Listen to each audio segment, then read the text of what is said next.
Thanks for coming to the Warrant Committee meeting tonight. We have a very full agenda this evening and a number of residents, some of whom are here and some of whom may be joining us later, who have requested a couple of minutes each to speak. I know that we're going to have at least one town budget that we're going to discuss tonight. Jim's here to talk about the treasurer budget, and we're also hoping that Sue Galvin's going to be able to come in to talk about her two budgets. In addition to that, we're probably going to revisit the zoning articles, and you see the rest of the agenda for the other things that we're going to talk about. But my overall message here is that we have a lot to try to accomplish tonight. So I asked everybody who contacted me to speak to us tonight to keep their remarks to 5 minutes. And then if we have questions, we can, of course, ask them, but I wanted to be able to keep us moving. And then in that same vein, I wanted to just address the pace of the meeting. I'm really going to try to be actively involved with moving us forward to the next discussion whenever possible. So if you ever feel like I'm cutting the conversation a little bit short and you have some more to say or you want to revisit something, don't hesitate to raise your hand and point that out. I'm not trying to get us to move too fast. I just want to make sure that we're continuing on a good pace so that we can get out at a reasonable hour. Does anybody have any questions before we start? All right. Well, Jim, welcome. Well, I'll keep it to 5 minutes. Thanks. 5 minutes. I like that. It's pretty simple. I had to redo the budget. I had a person leave. I had a new person, and we'll be hiring a part-timer next week. And the good news is for the budget is the new person was $10,000 less than the old person. Oh. So for the salary lines now, the original was $302,020.83. It is now dropped down to $289,159.38. On the sick leave buyback, the person that left my office, we owe the sick leave buyback. She made a deal with the selectman's office that she would continue to draw her sick leave till January 15th. So that's bringing down the sick leave buyback by about $2,200. Mm-hmm. So that will come off next year's budget. But on the payroll, the woman that was working in the office was getting $58,033.94. Her replacement, which is an upgrade, is getting $48,252.64. The new part-timer, I hired the part-timer to go full-time, so now we're looking for a part-time person. And that will be at a lower level also. It's pennies. It's only about $800 over the entire year, but Okay. It's a cost savings. Great. On the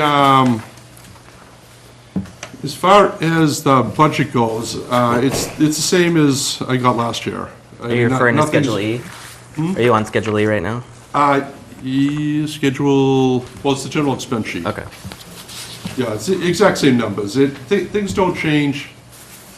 I had to move some around because the year before, the way it fell into place, some things were a lot more expensive than we're given. Like professional services, the attorney was $16,000, and we had budgeted $11,000.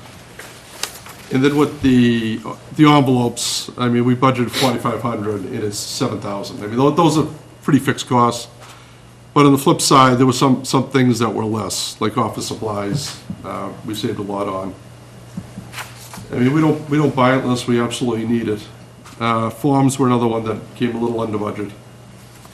Miscellaneous, I use that to cover any shortfalls, and I also use it for bonding purposes. If we have a bond, sometimes you get a bond premium. You can take the bonding expenses out of the bond premium. If you do a State House note, which we're going to be doing for the next borrowing, you have to pay the bond counsel out of that. So there's usually no premium with one of those notes, and we'll owe a couple $3,000 for doing the work. Did you say that's what's in your miscellaneous? That's in the miscellaneous, yeah. That's sort of a catch-all for all the little incidentals that come in that I covered. Okay. And we used most of it last year to go against professional services. Because we did a couple foreclosures last year, and we actually came in before I got the property and paid off, so the threat worked. For the $13,000, the contractual obligation, that's Complex. That is a company that was hired prior to me taking over the parking tickets. And it's a fixed cost. I think it's fairly expensive for the amount of revenue that we take in for our parking tickets. I think we can do better. I talked to my deputy collector, and when this contract's over, I'm gonna give him a shot at looking at it. Because right now, he collects for excise tax, and they sort of go hand in hand. If people are paying their excise taxes, they're probably not paying their parking tickets either. That way, they can go out to him, they can clear everything up right there, head down to the registry and get their license back. Do you know when that contract is up? I think there might be another year left on it. I have to check with the town accountant. She's the one that signed it a few years ago. Okay. I think it was a 3-year contract. But if you see the revenue coming in, it's about a break even on the parking tickets. It's accomplice, so, I mean, I think it can be done cheaper. Even if we had to bring it in-house and give somebody a few extra hours to do it, again, we could probably get it off cheaper. Yeah, as long as he can absorb the work. Yeah, I mean, you need somebody for a few more hours to do it, log in the tickets. Okay. I think we did have a couple of questions when we reviewed Schedule E for you. You did just address all 3 of them, but just to quickly recover those steps. The professional services, folks were wondering why that came in so low compared to what we were expecting. So I think it was $4,800. Oh, no, overspent, right? Yeah, it was by overspent by $4,800. $4,800. Yeah, we had a lot of, I was foreclosing on a couple properties last year. Actually, I had one that was supposed to come to conclusion on December 21st. Went all the way through land court. You got the final letter that states you either answer the treasurer with the plan or you turn the land over to the town. And there's a beautiful lot of land on School Street.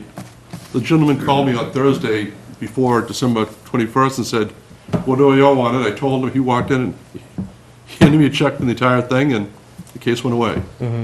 So, I mean, it takes a little money to get there, but you do get it back.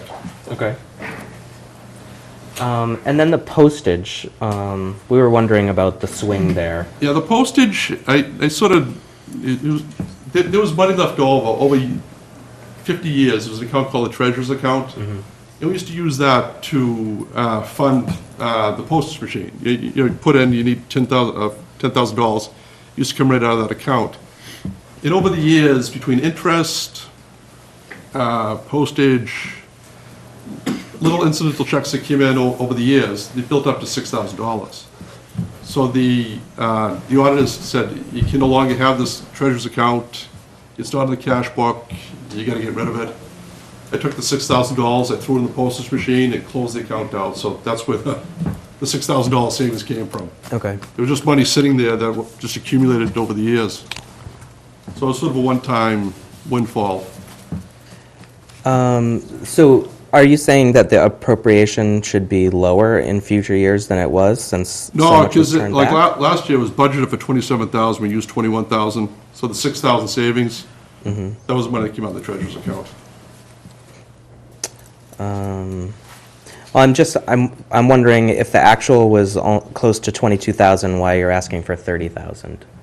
Well, the actual, it was at $6,000. If you add the $6,000 back to that, it comes right in around $28,000. Okay. You're saying that the 6,000 is spent from a different line? Yeah, that well, year. 6,000 came from that treasurer's account to shutting it down. Okay. And on the audit letter, they demanded that to be shut down. So that's great that you found 6,000 in the closet, basically, no to closets. apply to that. I was going to say, any other closets we should be, I know, I wish there were some more closets out there, but right, so you don't have any other available funds? No, that was Schedule it. A funds. And that was, it was an accumulation. There was some postage left in there that we used to leave in there when, we mail a lot of stuff out. We mail the retirement warrant out, all the retirees' checks. We mail out all the vendor warrants. So we have a machine in our office. So what happens is, if the clerk's office wants to send out census, they come down, they send it to the machine, we give them a bill, they reimburse us, and they used to throw it into the treasurer's account and then use it again. We're putting the money back in. But you can't do that anymore. So what we're doing now is, if the clerk's office uses the postage machine, we get a check cut from the vendor warrant, then we do a turnover, and we put it right back into the line item. So it'll come out, and then it'll go back in again. And we started this year, so I don't know how it's gonna look at the end of the year. It may help us, because it's just not sitting in an account, so it may bring it down a little bit.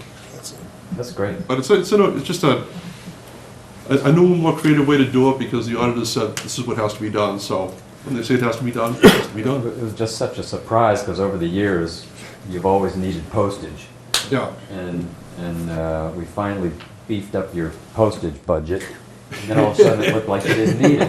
Because you were able to it supplement. was needed, but it was found money. So that's But you're great. saying you're not going to find it again? No, that had to be shut down. Okay, I have one more question, and then I'm going to call out to others to see if they have questions.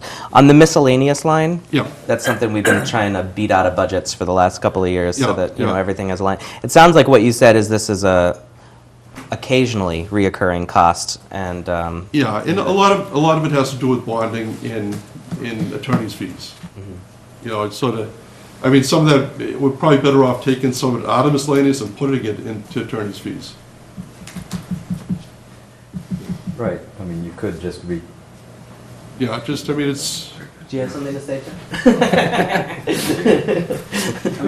every time you spend with the attorney, I mean, every year we have to do the tax takings.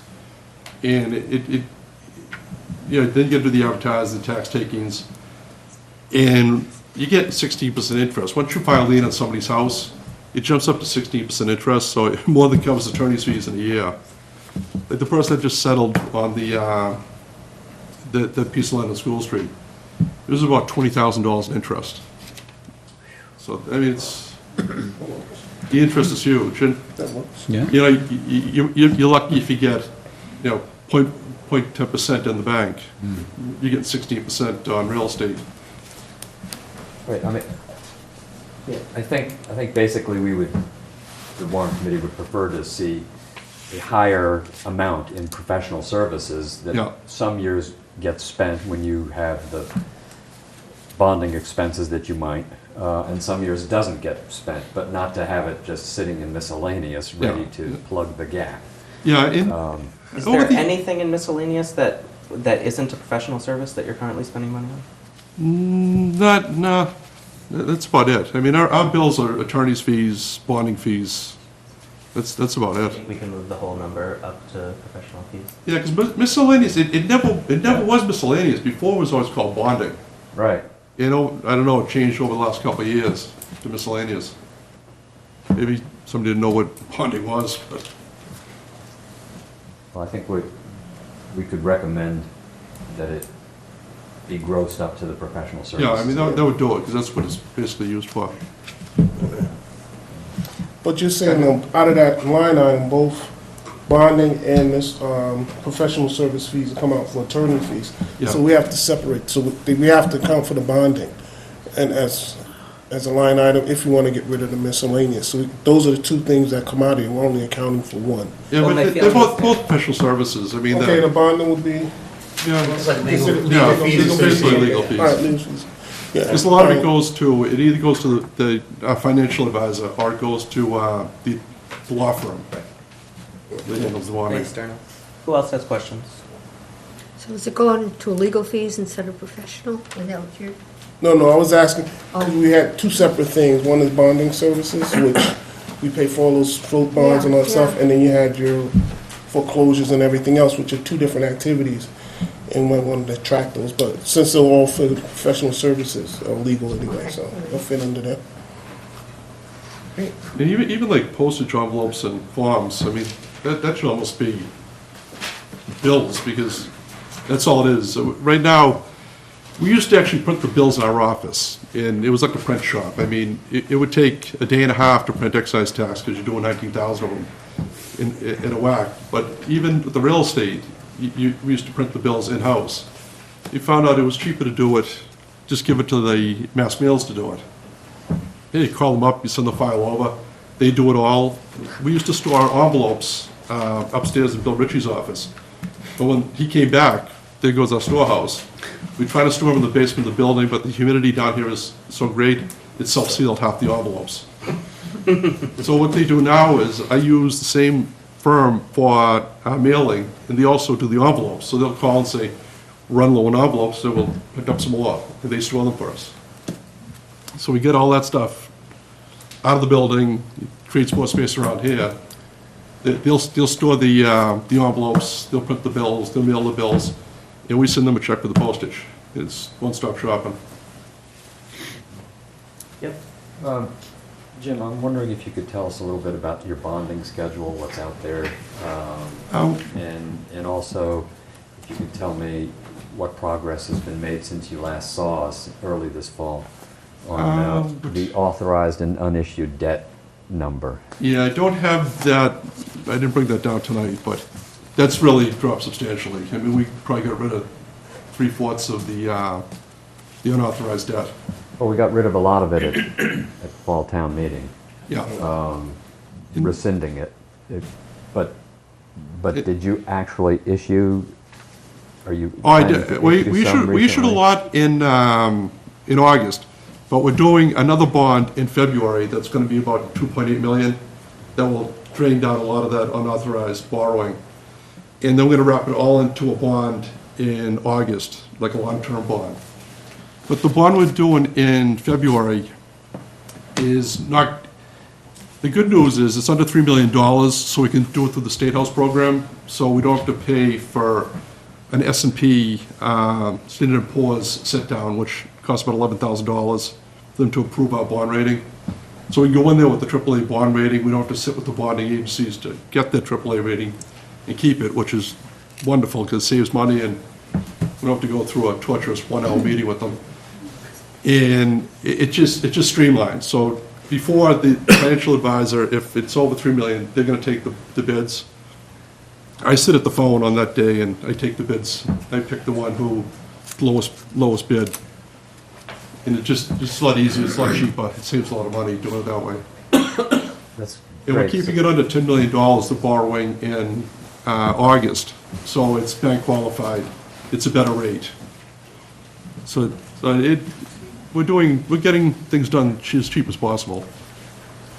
So the bond issue proposed for February will be under 3 million? Yeah, I think it'll be about 2.8, I have the figures upstairs. Okay, and because we're going to have debt service on that in fiscal year 17. Yeah, and I gave you the estimated debt service. Right. Which was probably a little higher than it should turn out to be, but you don't know at this point. Okay, and then you're proposing another one in August. Yeah, and August is gonna wrap in all the short-term borrowing to one note. Okay. And these space it out over the 20 years. That will also require debt service in fiscal year 17. Yeah, and I think when I sent it to you, they made an assumption, I think it was like 4%. Which at this point seems a little high, but it's better high than, So as you get closer on the February one, that'll get locked in oh yeah, we'll have that locked in. before we have to put the debt service numbers in the budget. Yeah, when do you do that? What's the date on that? Oh, it's, by the end of March, it's in print. Oh, okay, because we'll have, I'll have the figure, I think the auction is February 3rd. So I'll have the amount at that point. Great. And then the selectmen will be signing the bond on February 9th. Great. So I should have that info. Thank you. Any other questions for Jim? Good night. All right. Off the Thanks, hook. All right, good night. Good luck, guys. Julia, do you have Susan Galvin's phone number? Yes. Would you mind trying to call her and see if she's planning on coming still? All right, thank you. Want to borrow mine? Ned? I know you just walked in, but Ned, are you about ready to present? All right.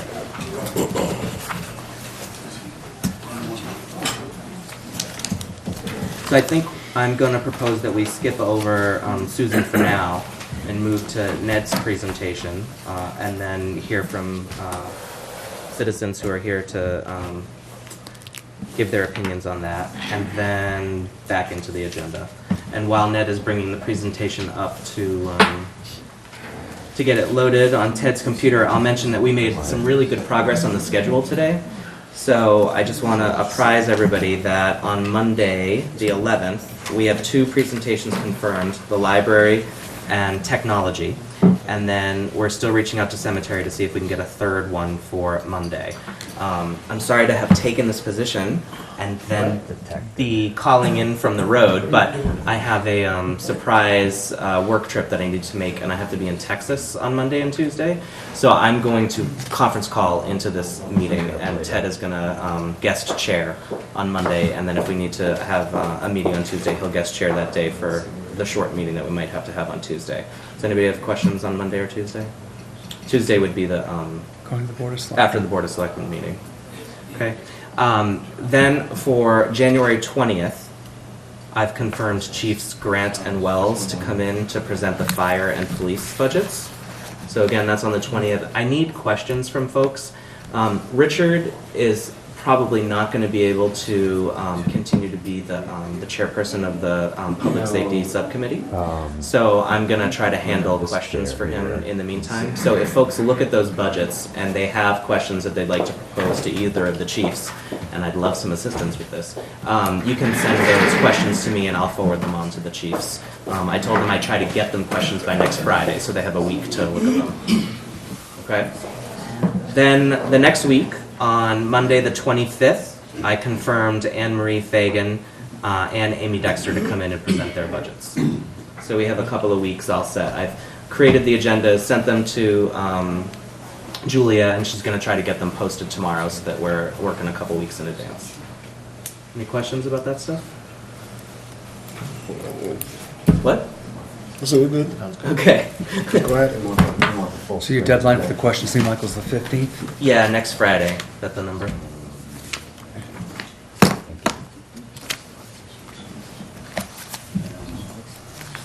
Yeah, the 15th. That would be fantastic. Okay, just bear with me for another minute while we get this up on the screen and wait to hear back from Susan.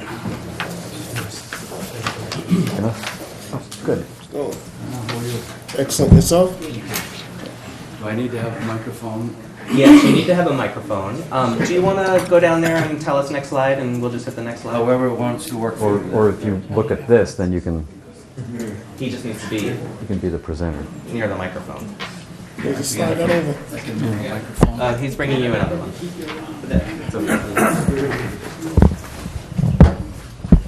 You could have it. We're going to further squish Julia, who didn't have enough space to begin with. Ned, thanks for coming in to talk with us about the Ice House Citizens Petitions. Thank you, I appreciate the opportunity to be here, Mr. Chairman and members of the Warrant Committee. Nice to be back. Let's see, I think maybe best to give an overview of the history of the site, what the site's all about, what the plan is, and then what happened last night with the planning board and how we'd like to proceed to try and find a way to get to yes with town meeting in February. So why don't I start with an overview. I call this sort of the hole in the donut. Milton itself is sort of a hole in the donut. We are surrounded by the city of Boston and others, but if you think about it, there's this Pope's Pond conservation area, a row of houses on the westerly side of Blue Hills Parkway, the high school, Brooksfield, Guile Road as it comes down, and Home Inc. and Quistit Brook, and very thickly settled, long settled portions of the town of Milton. Mostly Residence C zoning, some Residence A and B as you get out into here, but very, lot of small lots, close neighborhoods, and no amenities visible within this part of town. There's the Tedeschi's on Houston Avenue, and here, there's the gas station down here. There's really not much else to speak of, and most of the portion of town that is outside of sort of eastern and northern Milton has to leave town Yeah. for basic shopping and other things. To move closer in, site again is here, and closer in again, you can see how the site originally it is located with Pope's Pond, the conservation area, the single families and whatnot. The history of the site is important because it's one of probably a dozen sites that contain pre-existing non-conforming business uses. They've never been residential uses. Their underlying zoning is residential because they are located within areas that were generally zoned as residential, but they continue to hold on to pre-existing non-conforming business uses. It is not technically, under zoning law, pre-existing non-conforming because the uses that have been there since 1954 or 55 are not pre-existing non-conforming, they're just non-conforming. The pre-existing non-conformity was the historic ice business. In 1854, James Pope, is a pretty interesting guy, grew up in Dorchester, fought for the Union Army in the Civil War, was captured at the Battle of Gettysburg, spent the remainder of the war in a southern prison camp, came back to Milton, and joined with a guy named Turner and formed the Pope Turner Ice Company in the 1870s. They operated at both Turner's Pond and Pope's Pond, and in 1881, Pope bought the property, which comprises all of Pope's Pond, land on both sides of Pope's Pond, all of the frontage on the parkway, about 48 to 49 acres total, and operated a nice business. He died, and his estate sold it to an entity that was formed called the Blue Hill Ice Company. They operated until they sold to the Metropolitan Ice Company of Boston in 1924, and then it was bought by Elliott Creamery, which was Hendry's Ice Cream, and they used it for ice for their ice cream business. And then by the 1950s, refrigeration had taken over, and ice was really no longer produced the way from these ponds, the way it used to be. But in its heyday, it operated, and I'll show you in a minute, 2 large ice houses, each an acre in size, 4 stories. They pulled ice out all winter, and they shipped it into Boston and off around the world. In 1955, an architect named Albert Rugo bought the property. He had a pretty substantial architectural firm. He did a lot of work in the Fenway area of Boston. And he operated his firm until 1983, when the McKean family bought it. And they operated the McKean oil business, a heating and plumbing oil business from the site. They ceased to operate, in the last decade, and now the property is a mix of multifamily with ancillary uses of some of the outbuildings. So in 1905, we found this old survey at the library. This is Blue Hills Parkway. Pope essentially owned most of this area, and Pope's Pond was this round thing with Pine Tree Brook coming this way. These 2 yellow structures, difficult to see, were the 2 ice houses.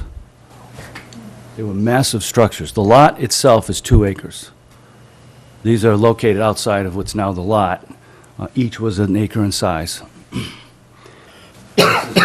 The building that is parallel is the barn, and the building that's perpendicular is what you now see as the large 3-family that's perpendicular to the parkway. That's now converted to 3-family. That was worker housing for the ice company. This is another survey from 1925. The parkway now is down here. Each of these is the 2 1-acre ice houses. and this is the size of the existing lot. You can see that they flooded a lot of the area, both sides of the pond. Shallow, it would freeze quickly and not as cold temperature, and they could churn the ice. And he owned all of this, at the time, approximately 48 acres. This is a little difficult to see. 1956, the Boston Globe magazine ran an article about this ice process. This is actually in Easton, but it's reflective of the way it operated. You had this large structures, multi-levels, cork walls. They used hay to insulate. They would store and insulate. They had these big rafts. They go out they cut the ice, load it on these rafts, bring it back in, convey it up. There were some conveyors that would go up into the upper levels, and they would just move it in, pack it, store it, and then ship it until and often they could go until late July or August with the ice, so it would last. The property now, as you see it from Blue Hills Parkway, has this large three-family. There's a beam in there that was original back, it's something like, I forget when the building was built, but it's got a notation on it that says delivered to Frank Pope for installation in this barn. You know, the buildings themselves don't lend themselves to redevelopment, but there are elements of the buildings that can be reconstituted as you redevelop, if we get permission to redevelop the property. In back, this is the old barn. If you go in, it's got these, in the next photo I'll show you, these old wooden columns, trusses. You can see areas where the horses nicked some of the columns. This is where the horses, the carriages, the wagons were stored. All of the operating mechanisms to support the business were in the barn, and then later on an office was added. We think this was Rugo, where Rugo's primary office was. It was. So, and then to the rear is a smaller building that, see it down towards the back. So this is looking in. There's a smaller building. It's got cork-lined walls. We think it might have been used for some ice storage, but it's really more of an outbuilding. And then this is just some photos from different sites. This is an old sign for the Blue Hill Ice Company. From an aerial perspective, again, the parkway is here. There's an entry here and here. This is the three-family. It's 3 stories. It's a large presence. And you have the barn with the office building, and this is that outbuilding. After the McKeans bought it, sometime in the 80s, 90s, they installed a swimming pool. The boys grew up there. That no longer exists. That's been filled in within the last several years. This is taken from the town's GIS site. It's a 2012 aerial photo when they flew the town. It's the latest set of aerial images available. But this is the kind of the existing. The property lines are here. Historically, this has gone out into other property. The town of Milton owns a parcel here. The town owns it, although it was deeded for conservation purposes. From here around is Pope's Pond Conservation Area under the jurisdiction and control of the Conservation Commission. And then a set of single-family dwellings. This is a family named Monroe. One of the first signatories on the citizens petition is Ernest Monroe, who grew up next door to the McKeans here, fully supportive of the approach that's being taken. And the only direct abutter to the property other than publicly owned property. The idea is to replace existing structures with new, essentially in the same locations. Little difficult. The barn structure was really from here down to here. Sort of moved it away this way, but this would be about an 8,400 square foot building. First floor would contain a market, maybe some offices on the second floor. This is a much smaller building than what's there now. That would be a small, potentially a small bank building with second floor offices. The use mix and the tenant mix are still uncertain.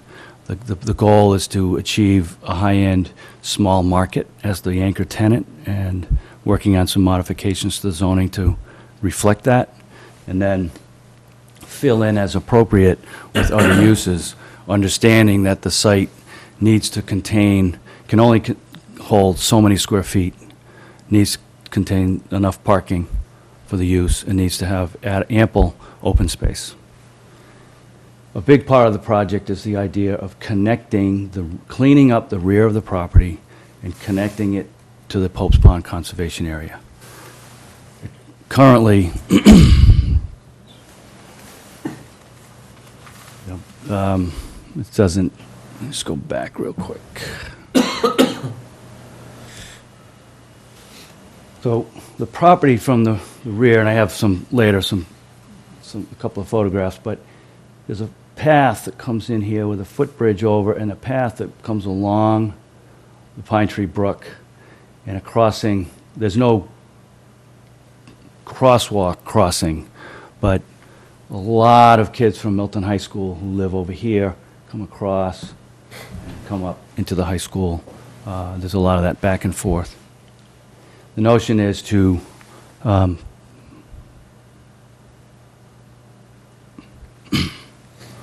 introduce a new walking path that would come into the rear of the site. It might be a cafe back here, an open area, a place for people to come and sit, enjoy the access to the area, have the ability to walk out, connect, a more direct connection across to the high school, and perhaps working with DCR, creating a safe crossing with potentially with a light that would be activated for crossing purposes. Maintaining as much of this open space as possible. Some beautiful green space at the front of the property. This area, you can see it, beautiful, large, mature trees. The front of the property is you can see how it's elevated in here. The front presents itself slightly above the grade of Blue Hill Parkway, and then drops down behind it. And it's a fairly significant green space. One of the nice things that we can do on top of preserving the space is it allows you to set your parking field at a grade that's lower, that really sort of, it masks the volume of parking that might be necessary to support the development. So it's a nice way to use the site to achieve a density of parking without it being entirely visible from the street. A potential set of renderings has a market here with, it'd either be the entire first floor or potentially a cafe here, potentially some offices upstairs, small bank building with offices above. The scale looks like this is still large. It's really much smaller in size. It's the way it scales on this program. We also have some need for some sort of a sign presence. There's a provision in the bylaw that talks about a standalone sign. Everything is set back. Needs some presence to announce the location. Some discussion about whether the provision in the bylaw allows for a sign that might be larger than would be necessary, and so we're giving second thought to the dimensional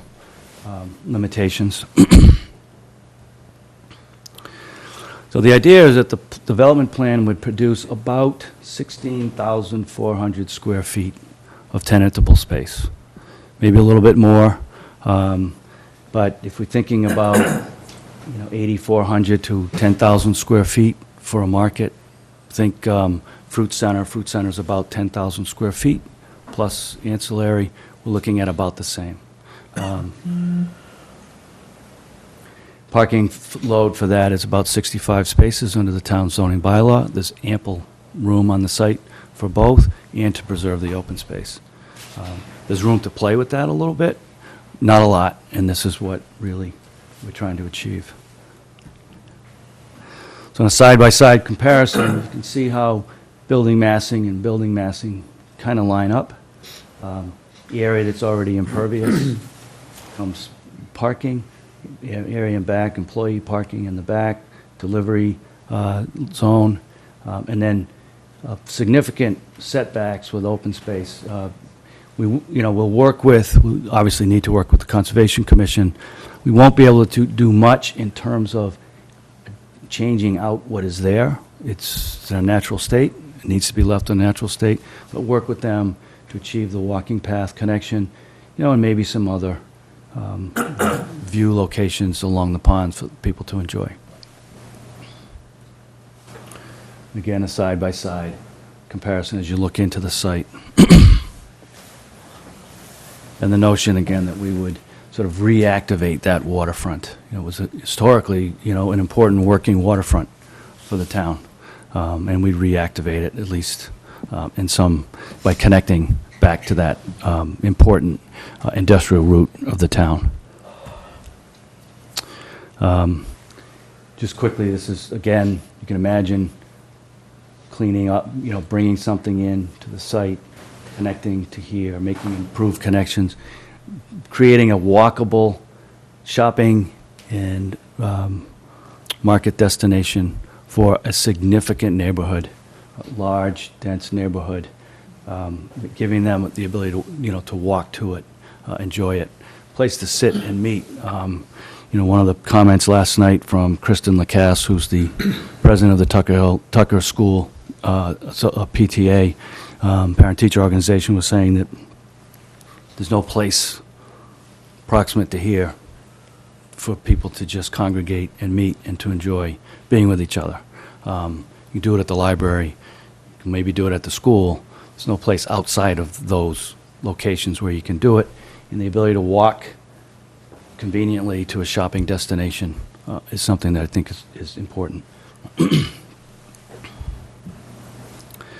It's a view sort of from the footbridge, and you can see the dense foliage.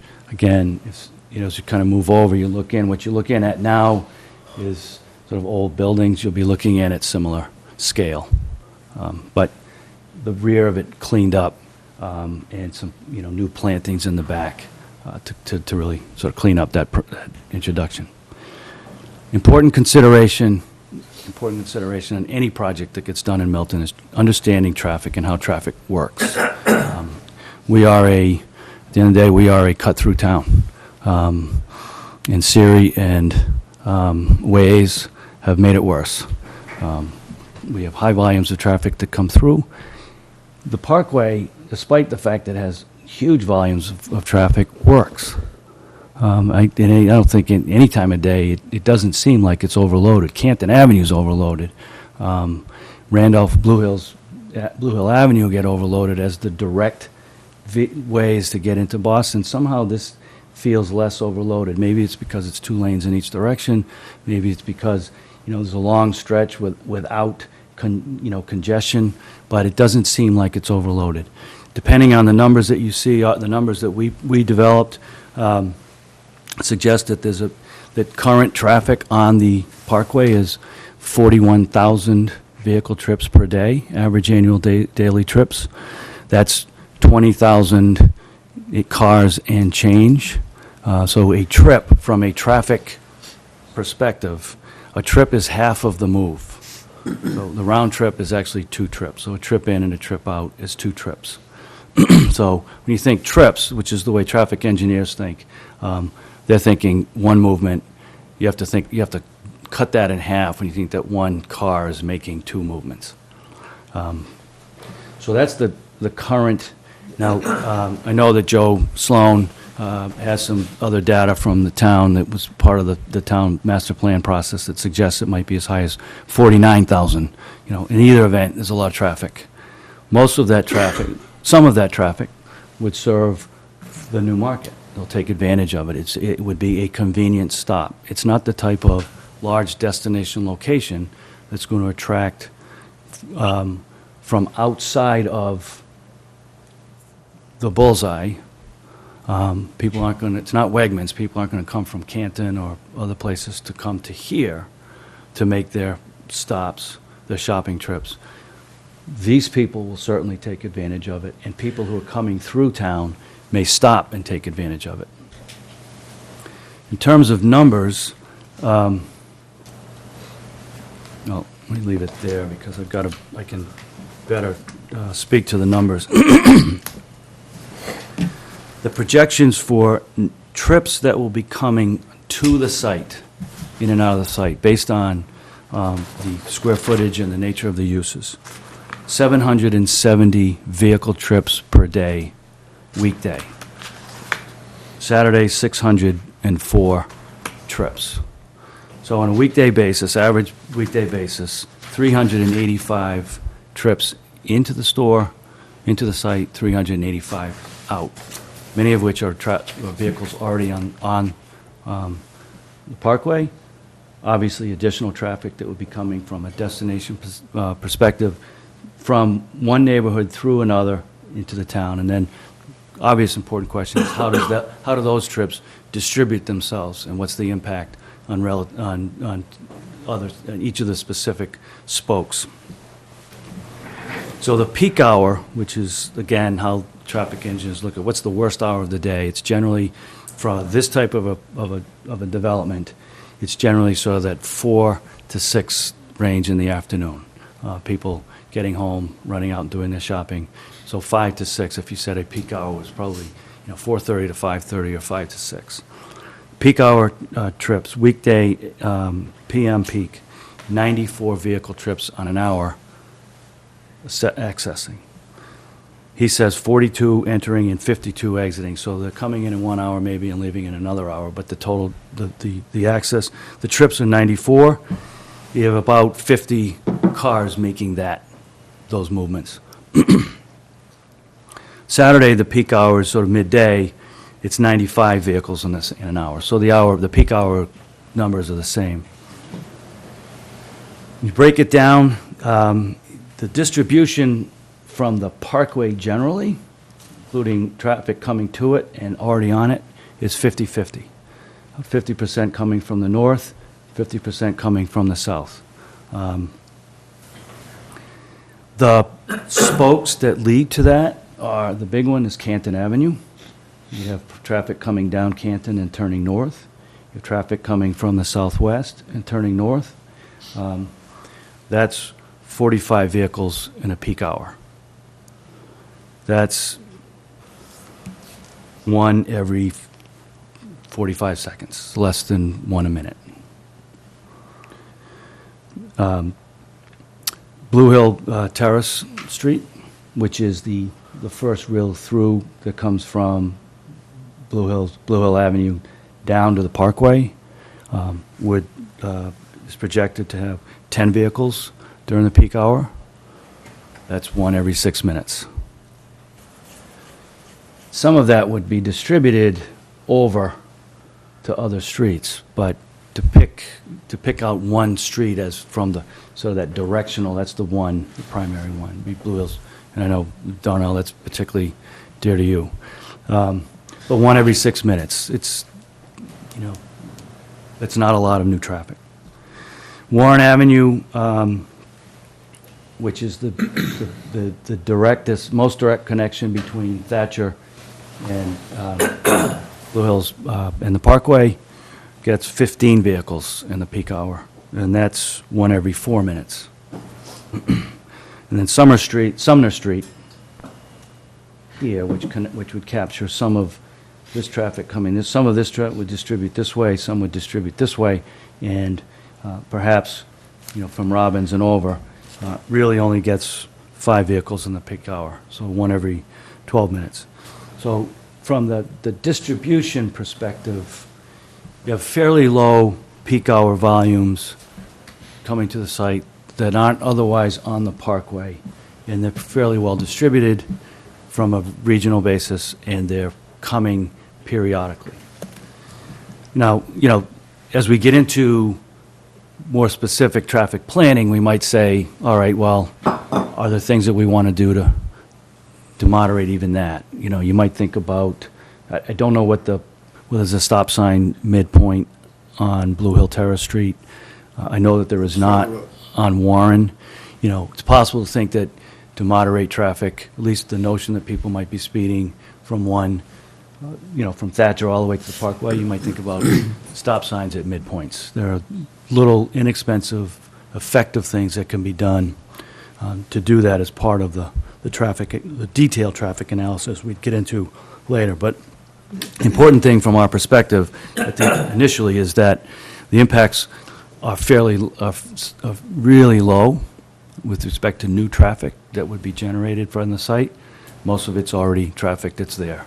And the site would certainly want to take advantage of that traffic because, that's a high market. There's a lot of people. So why don't I, at least that's the presentation, give a quick overview of what I think happened last night and then what I'd like to try to move forward and achieve. This is the perception among some is that this is moving quickly. And from a Milton zoning perspective, it is moving quickly. It's a small site. And the way our processes work to now, it is extraordinarily expensive and time-consuming to think about rezoning particular sites. When you talk about the Brush Hill Road development that we permitted at St. Pius, that's worthy of a fairly significant and lengthy pre-zoning process because you're achieving a high-density, high-value, high-return. This is one of 10 to 12 sites in town, small, pre-existing, old buildings, no new investment because town zoning doesn't allow for new investment. Some suggest that we should approach it on a more general basis. I'm a generalist. I agree. I think that the town, we are slowly becoming more trustful of the notion of that when we rezone, Planning Board, Board of Appeals has the capacity to engage in rigorous development review and approval. And I think that would certainly happen here. Special permits are not easy to get, and the processes you have to go through are rigorous and expensive. But having to go through it once to get to zoning approval and then going through it again is cost prohibitive. The McKean family has spent a fairly significant amount of money developing these concepts, developing crafting some zoning, some initial, a set of neighbor meetings, presentations. I think this is the 4th time I've been on television with this presentation. I've been with the selectmen, I've been twice with the planning board, with you. And we had an initial direct neighbor meeting. We had a larger neighbor meeting where we invited 80 town meeting members within this bullseye. I didn't go to the other side of Blue Hill Avenue back in November because it's not within the traffic bullseye. This benefit, they're not going to feel any of the impact. The impact is really here, and they needed to understand how the impacts would be perceived. So we invited 80, I think there were 20 or 25 town meeting members who came. Good questions asked. Importantly, where are the direct neighbors? The neighbors are directly on board. Are they supportive? Yes. I had a separate coffee at Home Inc. which is probably the largest, they are a legal abutter. They're within 300 feet. And there are 98 residential units there. I didn't even realize it. When I think about putting 40 on 8 acres at St. Pius, there's 98 here. It's the same housing product.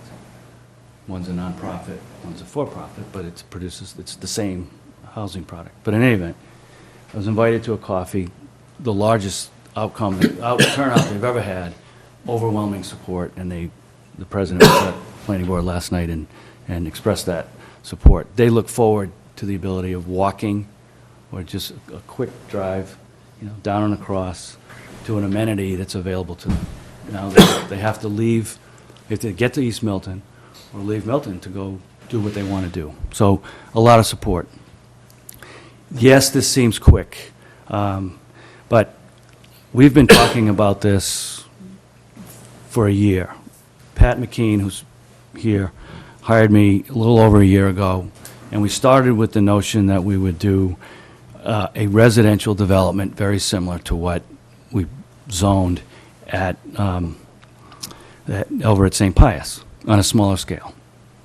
And several people said to me who live here, who are town meeting members, said, please don't do that.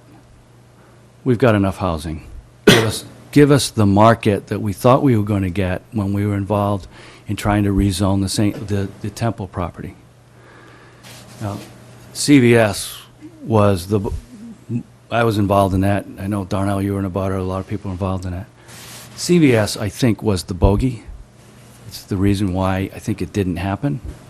The market was something that people embraced. I think if you got rid of CVS and you were able to have the market at the Temple, that would have passed. So the notion of having the market with some other amenities without the CVS is something I think is compelling. And we listened very carefully to that and said, yeah, we think we can do that. Now, what does that mean? That's a significant, difficult zoning change. We got to get through process. But we're at the point, unfortunately, where, the budget for this smaller project is stretched pretty tight. And they need a nod from town meeting February 8th. They needed to know yes or no, February 8th, whether the town is willing to place a bet that we're going to get, that the special permit process that would be administered by the planning board will result in the type of project that we're saying will come. We can't attract and secure those anchor tenants and other tenants until the tenant world knows that there is a zoning authorization to move forward. They can then take the risk whether we get to yes on the special permit. But until they know there is a zoning authorization, call us later. So we know they're out there. We know they're interested. We know who they are. They've expressed their interest. But they're not signing anything, and they're not allowing us to use any names as part of the, well, geez, if it's so-and-so is coming, you can't do that. So, Can we bounce some questions off you now? yeah, I'll stop there. And then. With regard to your comment about speed, and I am going to ask for folks from the audience to come up, I like speed. We need some commercial development in this town. I think I've said that enough times on camera, so speed doesn't really bother me, especially if you have a lot of support from neighbors. It's the process here that I'm a little questioning, and I really don't feel like it is an appropriate use of the Board of Selectmen's time, the Planning Board's time, and especially the Warrant Committee's time, since I have some, since this is where I spend my time, to be zoning our town a parcel at a time. I really am in favor of more general zoning that affects multiple parcels, and I'm stuck in a hard spot here because I really like this project, and I would use this market. It would be the closest amenity to me in the town of Milton. And again, I don't think the speed is the issue, because you cannot be onerous, or else, as you say, there isn't a return on investment, and you're not going to get businesses to come in and invest in your town if you have to put them through a Board of Selectmen appearance to planning board appearances, warrant committee appearance, a town meeting appearance, and then possibly make them do that cycle 2 or 3 times. That's not a good way to go about doing business, and I feel like we're stuck in a loop here where, the best case scenario is that you get onto the February 3rd and the town meeting embraces it, but, just as we saw with their best of intentions, or, I'm sorry, I didn't mean to say Thayer, I meant to say Hendry's. Just as we saw with Hendry's, best of intentions, years and years later, no development, and I don't think that we have a business-friendly attitude in doing parcel-specific zoning. So I'd like to get away from that. Last night, the planning board, and I don't want to spend a lot of time talking about the planning board right now because Emily's not here and she's coming later, but the planning board did vote, I think unanimously, to refer this citizen's petition to the planning board for more study. So we're going to hear from Emily later as to why they did that, but I wanted folks to have that in their mind in case they didn't pay attention to the meeting last night or didn't see it. But I'd like to know from you, Ted, with so much support from neighbors seemingly, and not unanimous, but so much support from neighbors, and a clear track record of pre-existing commercial use, why aren't you going for a variance on this site?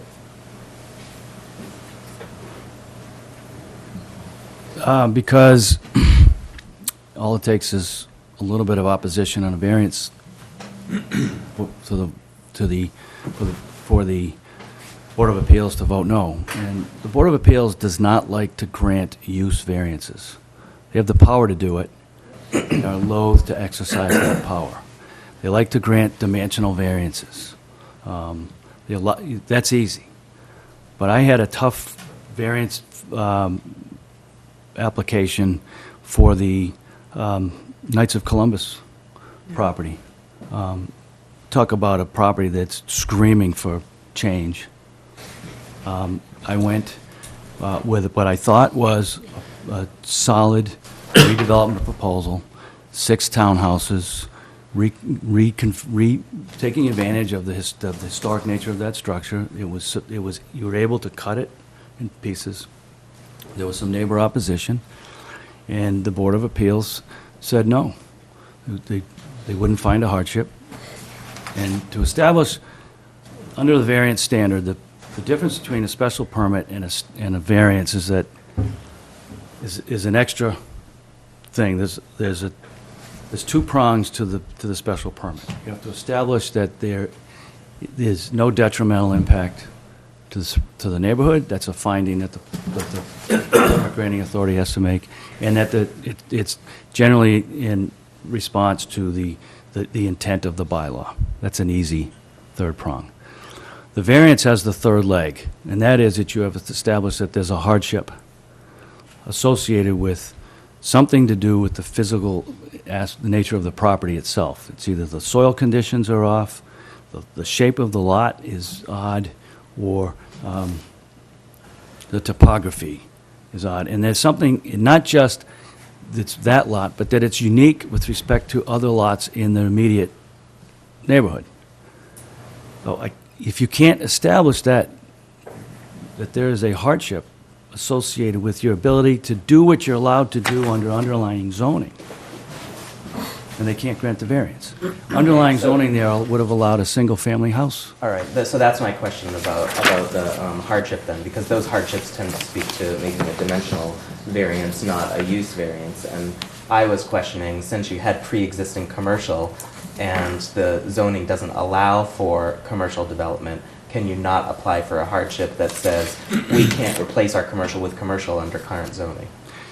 Yeah, but you're now talking about completely different use. You're talking about a retail use, creating a small destination location, changing out what was sort of a warehousing, light manufacturing, to office, to the base of an oil home heating business. No traffic, no perception of impact, to now changing out to a use that is bringing, even if it's a small volume, it's still 700 trips on a daily basis. You're changing that location. That is uniquely, I think, and I think the Board of Appeals would agree, is uniquely in the purview of town meeting. to make that change. And I didn't think that we would be successful. You talk about speed. If we had applied for the variance, we'd have sent, the only abutters, we'd have met with the immediate abutters. The only people who would have gotten notice would have been anyone within 300 feet of the boundary. We would have had a hearing. Home Inc. would have showed up. We would have met with Home Inc. Neighbors would have showed up. If any one of the abutters had concerns along, on the southerly boundary, the answer is no. Other people show up, they say, what is this? We don't know anything about it. It would almost been a sleight of hand way to have introduced a significant new use to this location. And so we made the judgment that, tell me, now, there is a need for speed. I agree. Or efficiency, gotta- anyway. I agree that, and the process is difficult. And if you think about, what the planning board went through in the last year, trying to get to the outcome on the Thayer Nursery process, that sucked the life out of the planning board in that process. That was a minimum of 2 hours every other week. There was no time left to really plan this out. And when they announced in late November, early December timeframe that they were looking at a February town meeting, we said, go. That's our opportunity. It's a fairly short window. We can do a lot of spade work in a short period of time. It's a simple project to really get your arms around. The impacts are fairly minor. We can communicate, we can respond, we can answer questions, we can develop time to do it. I think we have time to do it. We don't have time to do it if it's got to be fully baked by today, and it's the warrant committee's recommendation is going to be based on something that was fully baked. It's going to take a little bit more work, and so one of the things I'm going to be asking for is some time in terms of getting to a final recommendation, because we do have time to have another meeting, 1 or 2 more meetings with the planning board, and sort of drilling into the details of what the zoning says. I heard very clearly, every member of the planning board last night said, and I don't want to steal Emily, they all said, we like the project, there are flaws, we want to fix it and make it work.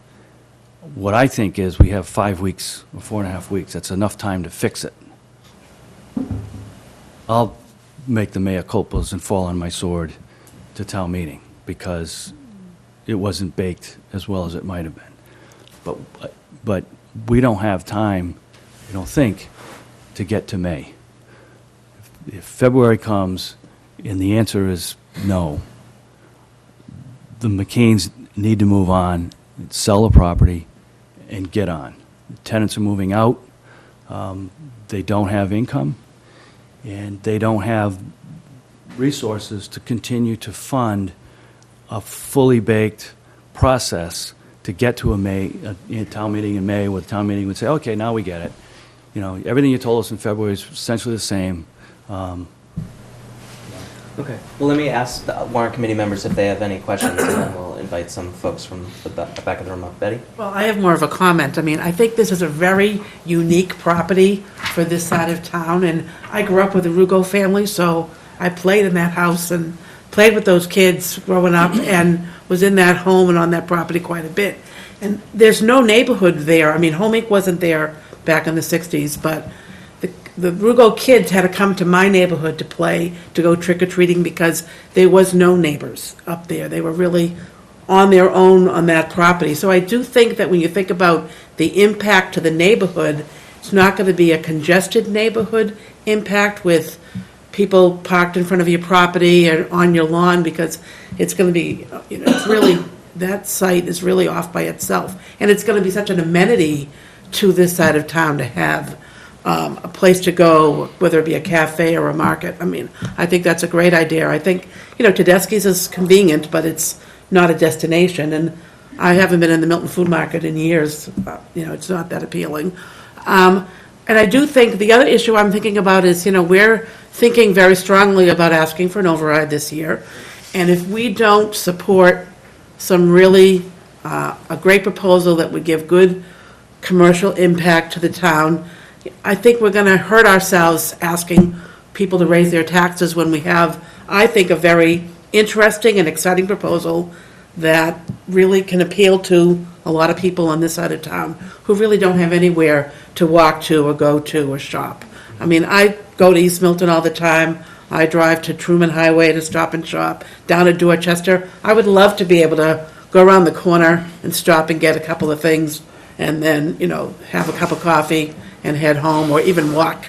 So, I mean, I like this proposal and I think that maybe we need to consider, that this is a good proposal for the February town meeting. Darnell? My question is, with all proposals that didn't get a full vetting, when was the first time that the planning board saw any of this? How long ago now? All of the members commented on drafts in November. So the first time they saw it was November? Yeah, they saw, I'm not talking about with the buildings and stuff. Yeah. I'm talking about the specific draft. specifics to what changes in zoning needed to be made to make this viable for yourself. That's when the first time I saw that information. They each started to see it in November. I got comments from each. I incorporated, to the extent, one of the issues. It's part of this notion of threading small needles with thick rope, is that we're at an and Lee Michael's right, we're at a very interesting point in time in this town. And I'm hoping that not only does this get passed in February, but that there's a healthy debate and discussion on town meeting floor that talks about broader zoning in Milton, because town meeting hasn't really taken the opportunity to express itself as to how we rezone properties. I agree. We should have a general bylaw that allows, that authorizes a vigorous permitting process for the redevelopment of a lot of these pre-existing, non-conforming, underperforming sites. If Tedeschi's on Houston Avenue were to close, its underlying zoning is Residence C, minimum lot size 7,500 square feet. It's on a lot that's 4,800 square feet. You couldn't build a house on it without a variance today. It's got houses on both sides that cannot invest because they've got this next door to it, and people are parking in front of the driveways. Is there a way that you could develop neighborhood buy-in for a redeveloped project, maybe with a new and improved Tedeschi's with some residential upstairs, and create a new neighborhood destination? Sure, it's a lot of work, but that's the spade work that goes into the specific property development once there's a general authorization. This, a general bylaw isn't going to say we're rezoning the town. We're just simply creating a process. If we had time, I would say this is the poster child for a broader rezoning. And maybe there's a side-by-side special bylaw that if the town's not quite ready to think about the general, but they know that this site has really been thought through, maybe that could pass. But that together can only happen in May. So. Jean, you had a question? Yeah, I like the project for a lot of reasons. I spent 10 years in Texas where there's no zoning. So you can build a beautiful home and someone can put up a garage next to it and a pool hall next to that. And so I like the idea. And what you do is you lose your neighborhood. You lose the whole feeling of neighborhood. So I like the plan. I like, I think it fits in well with the character of that area. I think that area needs a little bit more of that. I like the connectivity between one part of town and the high school. I think it's been overlooked, and I think it's okay. I personally feel it's okay. I know what Lee Michael is saying, but I think in some cases, the spot zoning or the the parcel zoning is a good thing. That's okay. That can bring a neighborhood together, and I like it, and I like this very much. Do you have one follow-up? Follow-up. Go ahead. And the reason I ask for that is because, again, we're just going through now unintentional consequences for putting something out there that wasn't ready for prime time.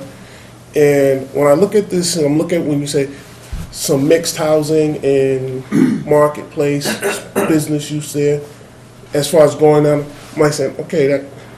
I don't think you said housing. Not you said housing, but I'm offices, saying, not housing, but I'm saying this is a mixed use and such small market. So I'm like saying, okay, my question comes, and this is where my question drops, is that if at some point this passes, what's to prevent the CVS from rolling in? Because that's the vendor that offers the best dollars.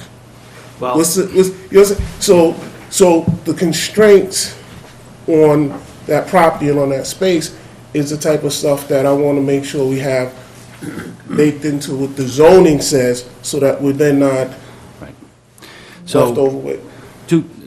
Two specific comments to that. And the third is that Walgreens, CVS, they want corners. They're not coming here. I mean, they just wouldn't come here. But how do you know that? I just know that that's the market. They liked the drive-through notion. This zoning intentionally wrote it so there would be no, the only possibility of a drive-through would be if you had a small bank and you had a drive-up teller. That's the only permission that would be allowed for a drive-through. So the pharmacies aren't coming unless there's a drive-through. They're just not investing in without drive-through. Secondly, listening to that, I've got a proposal to modify the zoning to say that the primary tenant must be a food market, so that it's not that CVS. The primary tenant must be that Roach Brothers concept store that's somewhere between 6,000 and 10,000 square feet that can be accommodated on the site with parking. And that the other uses are somewhat ancillary to that. And the mix has to work because there's a minimum amount of open space that needs to be maintained. There's a minimum amount of parking. Parking has to reflect, it's based on the square footage of development that's done.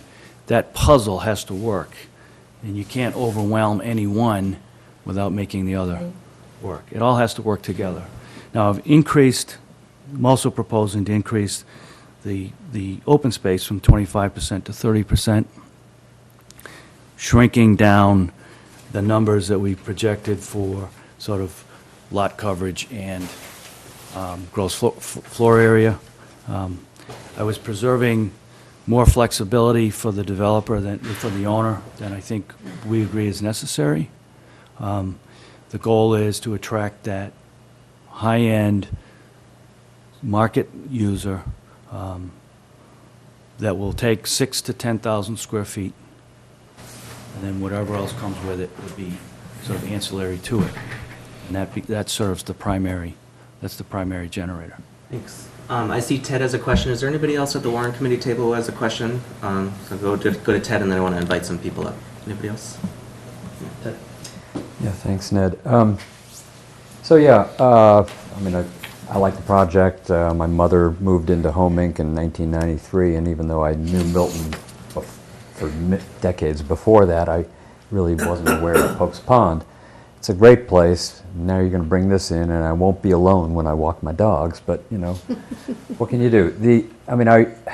For the last 5 years, we've been hoping for broader zoning efforts on the part of the planning board. But in this case, it seems like if we're going to, standing on that principle is, you know, we'll be frozen to the spot, you know, waiting for it, and the world will pass us by, and an opportunity like this will pass us by. I would like to just observe that I think that the desire for mixed-use projects like this was #1 in the survey of the folks that, completed it for the master plan. So I think the residents in town really want this type of project. I would like to know, and can you quantify the potential tax impact of this project for us? I haven't done it specifically, but I think I can rough it. And that's obviously an important question. I don't know what they currently pay. But we're looking at a project that's somewhere around $6 to $8 million in constructed value. Building permits initially will be, $50,000 to $100,000 plus. Annual tax revenue is probably in the $200,000 to $300,000 range. That's just a rough estimate. Zero impact. There's no call for town services at all, I suppose, an occasional. Fire department. Fire department, maybe because someone's To get coffee. not feeling well. But, these buildings will be new, they'll be built to code, sprinklers, fully sprinklered. I mean, those things don't burn. They might show up occasionally for a reason, but, and you might have and occasionally the police will be called for something. That happens around town. But there's not going to be any significant additional call on town services to support that. It's net new growth in a time that's important. I guess one other quick comment on this notion of special versus general. When I'm looking at zoning, and I've gone through a number of projects, some have been successful, some not, with town meeting, I figure out where the room is and whether the room is willing to get to 2/3. I think that the room is moving there. I can't tell you right now that the town meeting is ready to vote on a 2/3 basis to support a general zoning bylaw, and on behalf of the McKeans, I wasn't ready to risk that in this case. I had to go project-specific. There are too many other locations out there that are not well enough defined, and neighborhoods just don't understand and know what's coming, and if somehow this got attached to the Matrakis market over on Pleasant Street, then all of a sudden, you've got a whole section, the Colliescott, Cunningham School area that's up in arms, and why is this happening, and we didn't know anything about it. I think in a shorter run, that's doomed to failure. I think in a bigger picture, when that analysis gets done by the planning board, I think the chances are that you can get to yes. So that's another reason why site-specific in this case. Great. We're hoping that Emily's going to be able to come in for around 9:30. Are you planning on sticking around? I'll stick around. Happy to Okay. be here. All right. Well, could I just get a quick show of hands from folks in the audience? How many people are interested in speaking to the citizen petition? Just two on this one? Okay. You guys want to come up and join the table?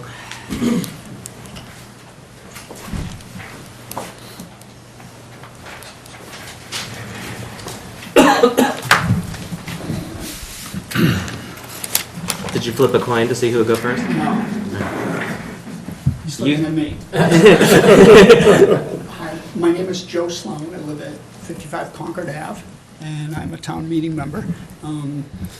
Thanks for the invitation. I acknowledge the fact that you're giving us the opportunity to speak. I have a very sore throat, so I may just pat Tom and say start. But I realized that really at the planning board hearing last night was really the opportunity for the public to weigh in with pros and cons. So I thought that I would really stick to what I think your role is in this process, is to make a recommendation to town meeting on the article that's been put forward, the zoning article. And to be very specific, I want to just present you, as I did the planning board last night, with the perspective of the Parkway as identified in the master plan as one of Milton's primary cultural and historic resources, and identified on many different pages and in much of the narrative as one of the real treasures of Milton.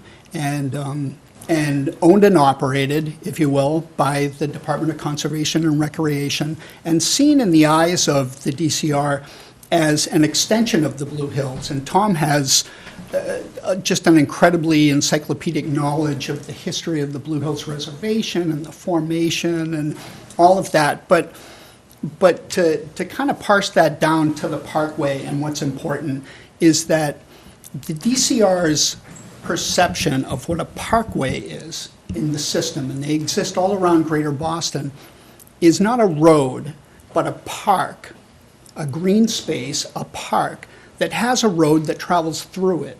And it technically, by state law, it's park land. It is entitled to the same protections, the parkway land, as the Blue Hills Reservation is.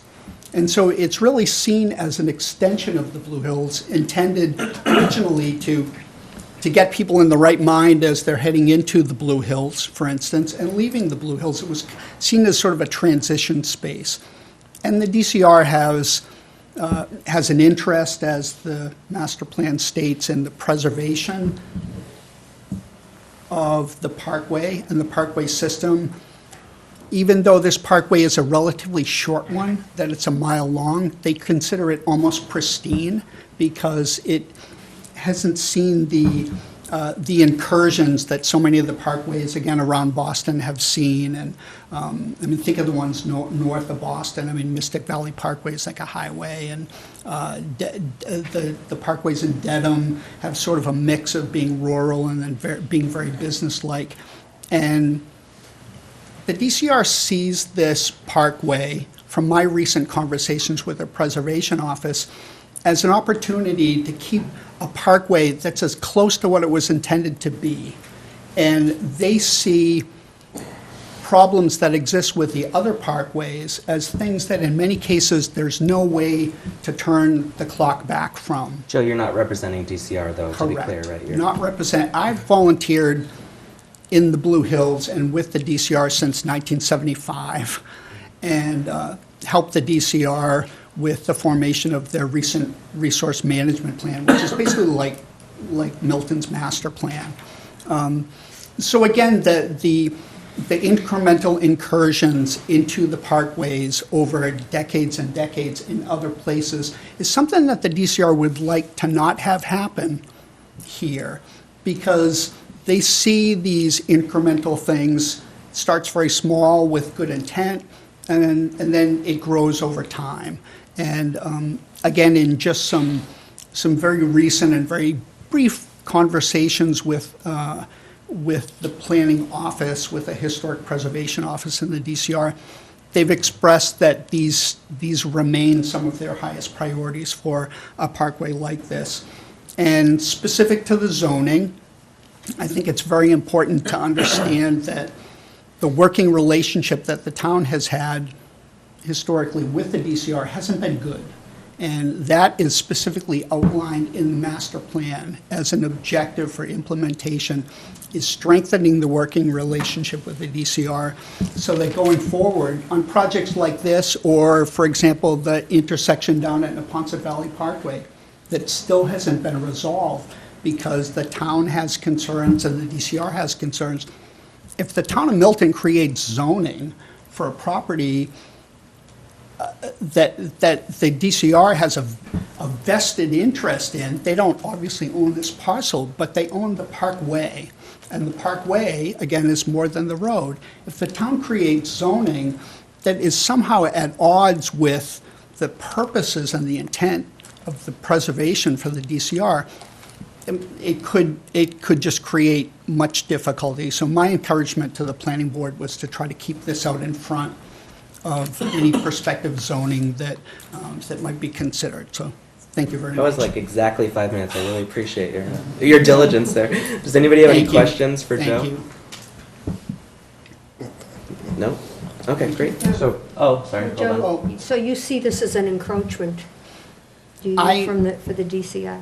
I, as Lee Michael said, I am not speaking on behalf of the DCR. I'm speaking as someone who has spent a major portion of my life advocating for the protection of the Blue Hills. And this really is an extension of the Blue Hills. It has the same DCR planners that are responsible and much the same oversight, so. Thank you. Yeah, no, I'm trying to envision the encroachment that this would provide because they preserved all the same amount of green space right on the edge as the place currently has. So visually, if you're driving down the parkway, I'm not sure that you'd notice unless a car was coming out the driveway. Yeah, I think I gave the planning office a copy of some of the DCR preservation guidelines, and I think it needs some thought and it needs some examination because it isn't just the physical that the DCR would be concerned about, but it's the operational. They're concerned about anything, very specifically, any traffic changes on the parkway, any traffic flow changes. Those considerations needed to be taken into consideration when Home Inc. was built, is a good example. So it isn't so much the structure and the landscape, that's a part of it, but the operational part of the parkway is part of the concerns that they have. Thanks. You have something? Darnell? It's basically it's going to be a cross. What are the projections for deliveries and stuff to this place? How many times a week and things with the small? I'm not familiar with that. So, because of what's being said, what Joe's saying is, you are going to be adding trucks and things, bringing in and exporting products in and out of the area, which now we don't have on the parkway pretty much at all. Well, you do, Not to a degree. not to saying they're stopping off there. If they come, they stay up on 138, most of them, because you're not running through the Blue Hills. So what are we We're looking at, well, if it's a grocery operation, you're looking at one average of 1 to 2 deliveries a day.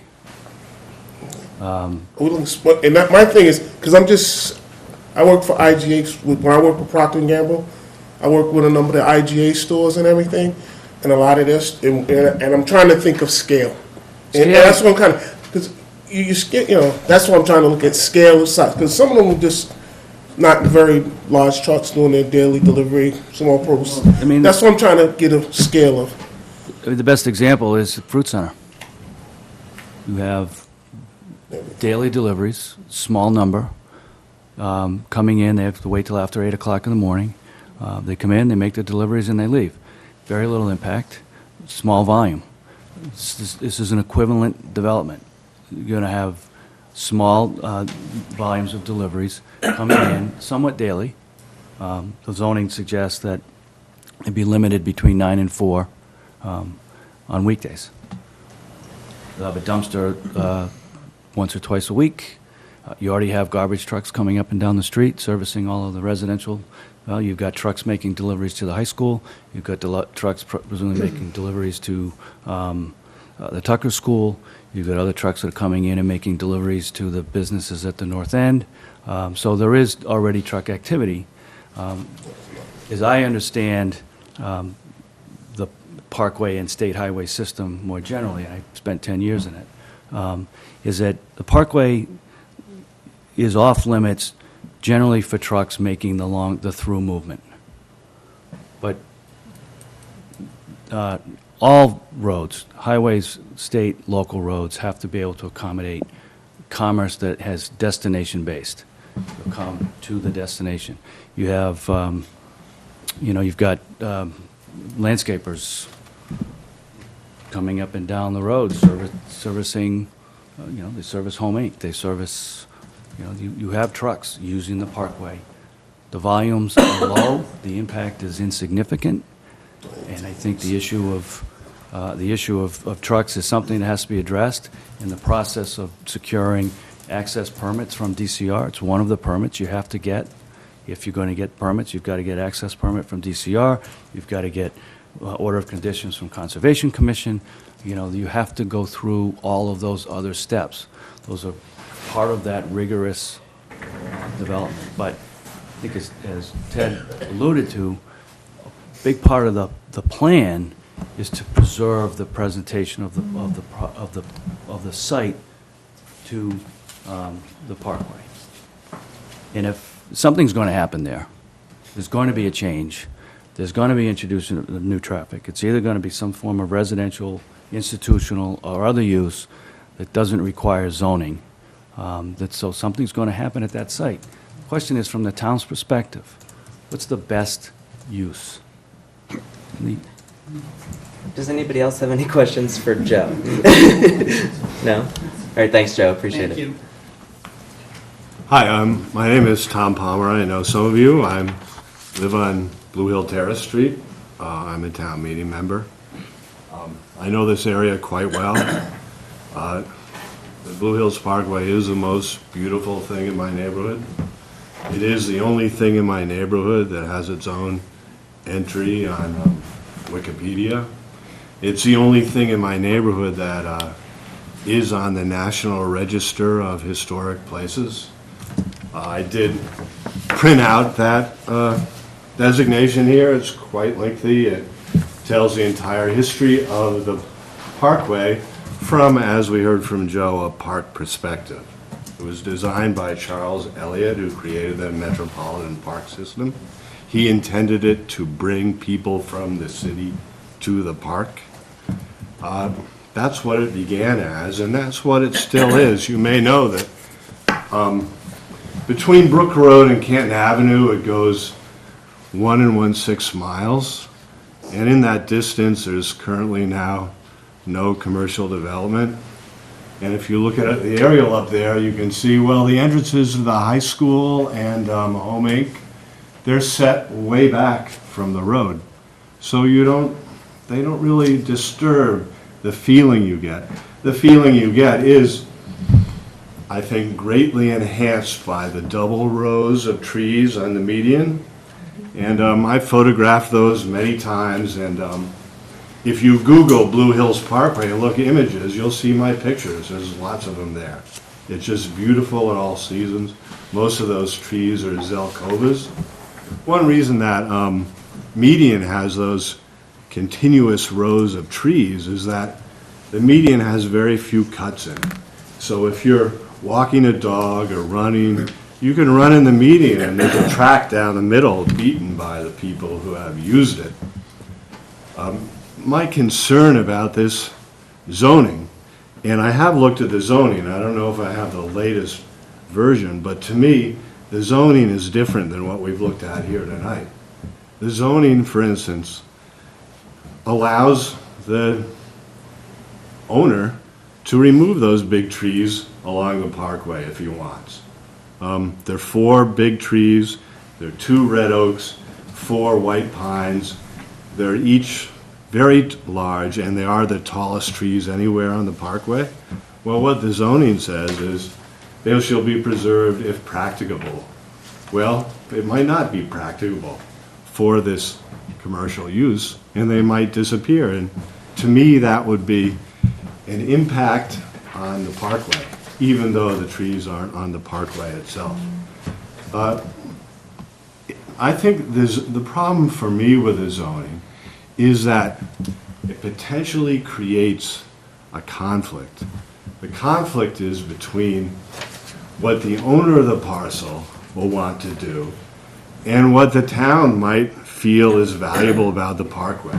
For instance, I printed this from town's website. This is the town's master plan.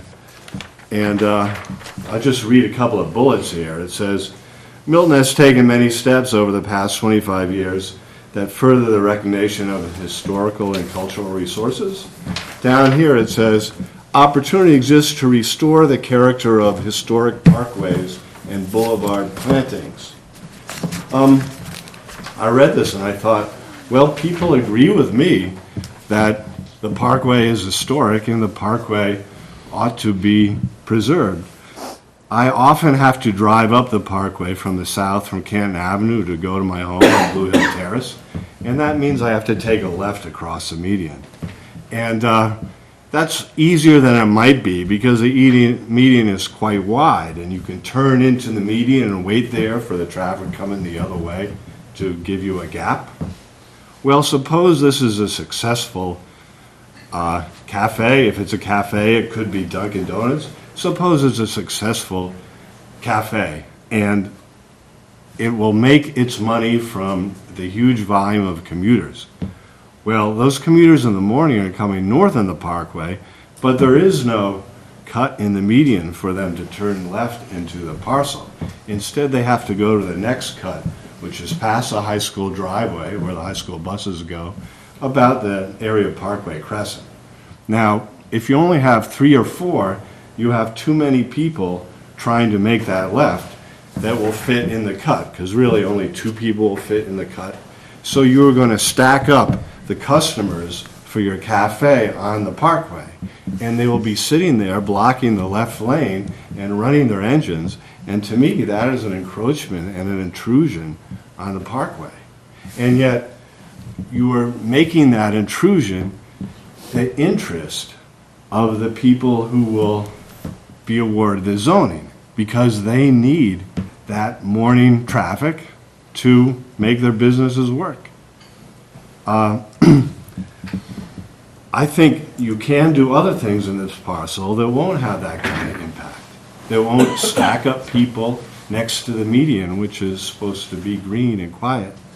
That those other uses are residential or perhaps a business use that doesn't seek to make its money from the huge stream of 49,000 commuter trips every day.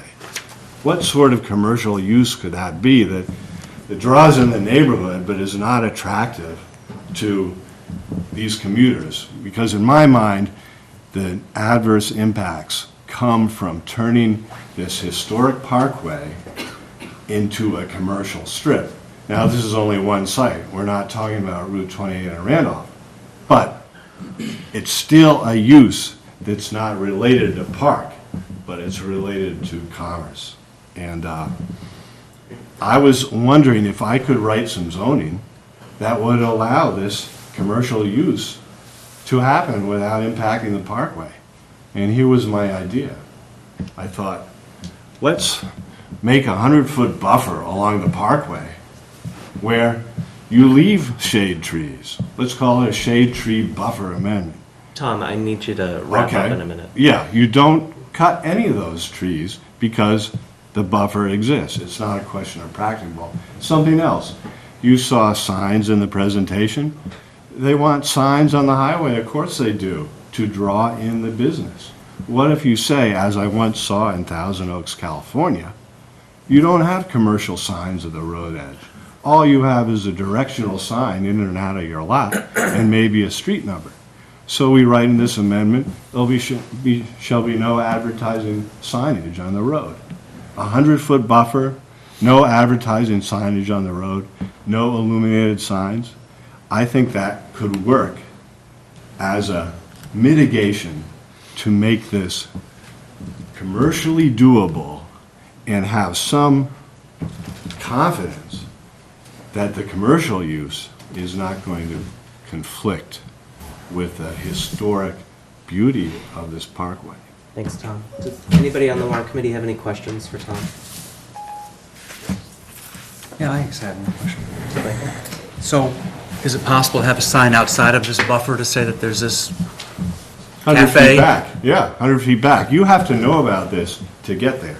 My fear is that, yes, it goes in, yes, people line up to make the left turn to get in there in the morning, yes, there are accidents, yes, the town goes to DCR and says, we can make this safe if we put in a traffic light and a crosswalk and blah, blah, blah. I mean, now we have a safe parkway again, but it's a little less of a parkway when you have cut out more median and added a traffic light and added the features that you need to support a commercial shopping center.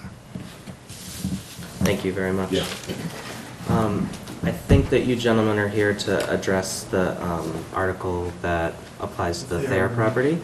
Is there anybody here who wanted to address the article that applies to the Hendry site?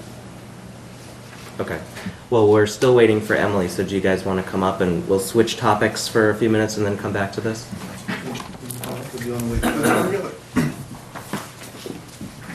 Stick around.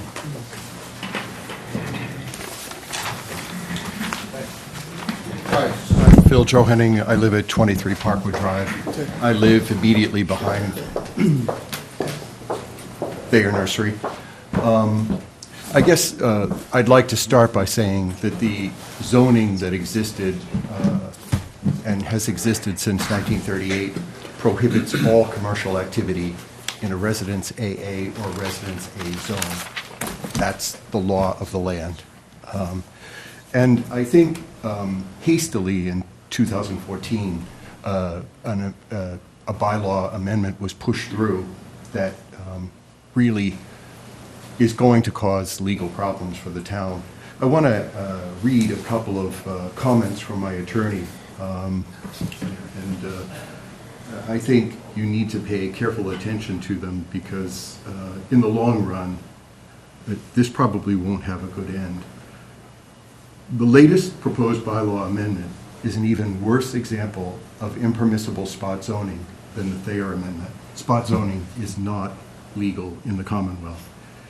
It is being proposed exclusively to cure a defect in Thayer Nursery's eligibility for a special permit under the original Thayer Amendment. That is, Town Council and the Planning Board have recognized that Thayer never held a special permit or use variance under Section 3A446 and therefore does not qualify as an eligible applicant for a special permit under present language of the Thayer Amendment. The proposed bylaw amendment changes the eligibility requirement to reflect the type of special permit that the Oldfield family members in their individual capacities held in July of 2012. This change is only being done to confer an economic benefit for Thayer Nursery by allowing them and only them to qualify for the zoning relief made available through the Thayer Amendment. The proposed bylaw amendment is also an effort by the Planning Board to cover up its inappropriate revisions to the application that Thayer Nursery submitted to it for a special permit under the Thayer Amendment by retroactively giving the Planning Board the authority to do what it has already done with respect to Thayer Nursery's application. As it currently stands, the Planning Board has knowingly issued a special permit to an applicant that it knows is ineligible for zoning relief. The Planning Board's written decision was filed with the town clerk on December 21st, and an appeal of it was filed with the land court on December 23rd.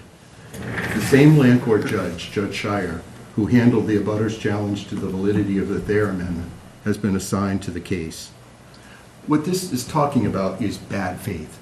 When a town body knowingly does something that it knows is wrong, it's bad faith. And what that means is that if we appeal, and we are appealing, the town may be held responsible for our legal fees because it did something it knew was wrong.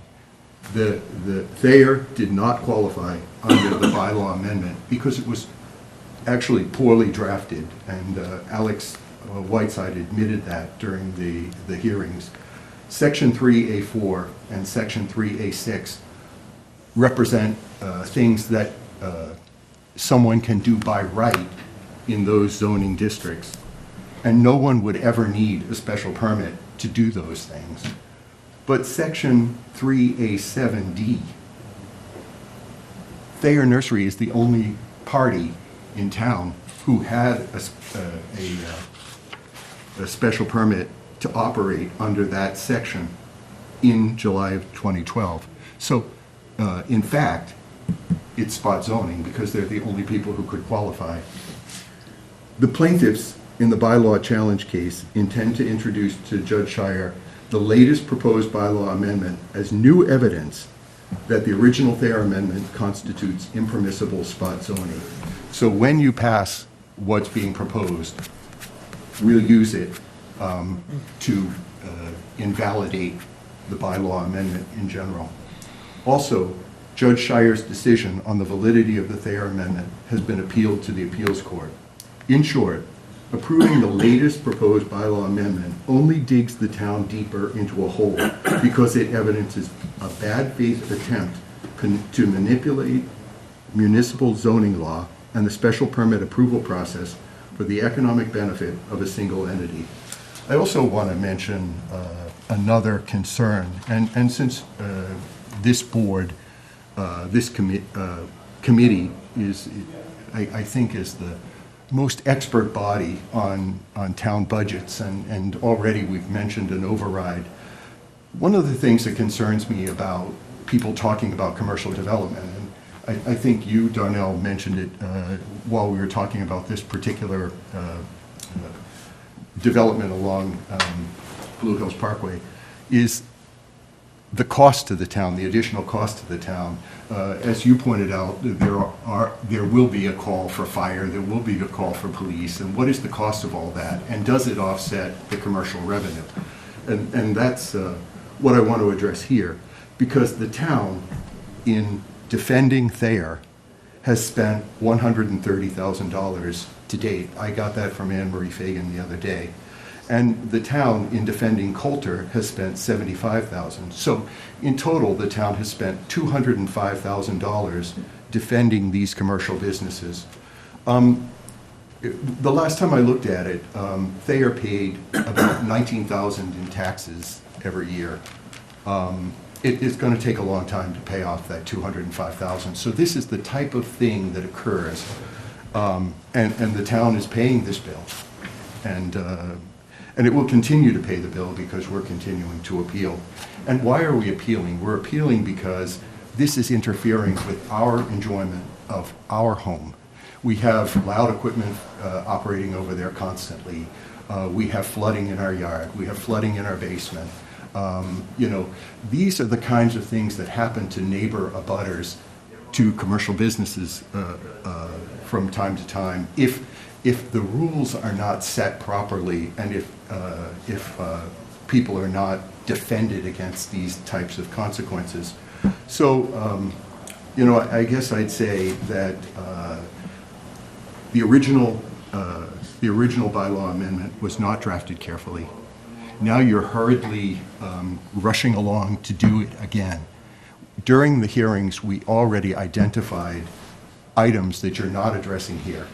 And so we'll be back again for another special town meeting? Is that what we're going to do? I think I would urge this board to say, planning board, why don't you take a little more time in looking at this bylaw amendment, and why don't we get it right this time?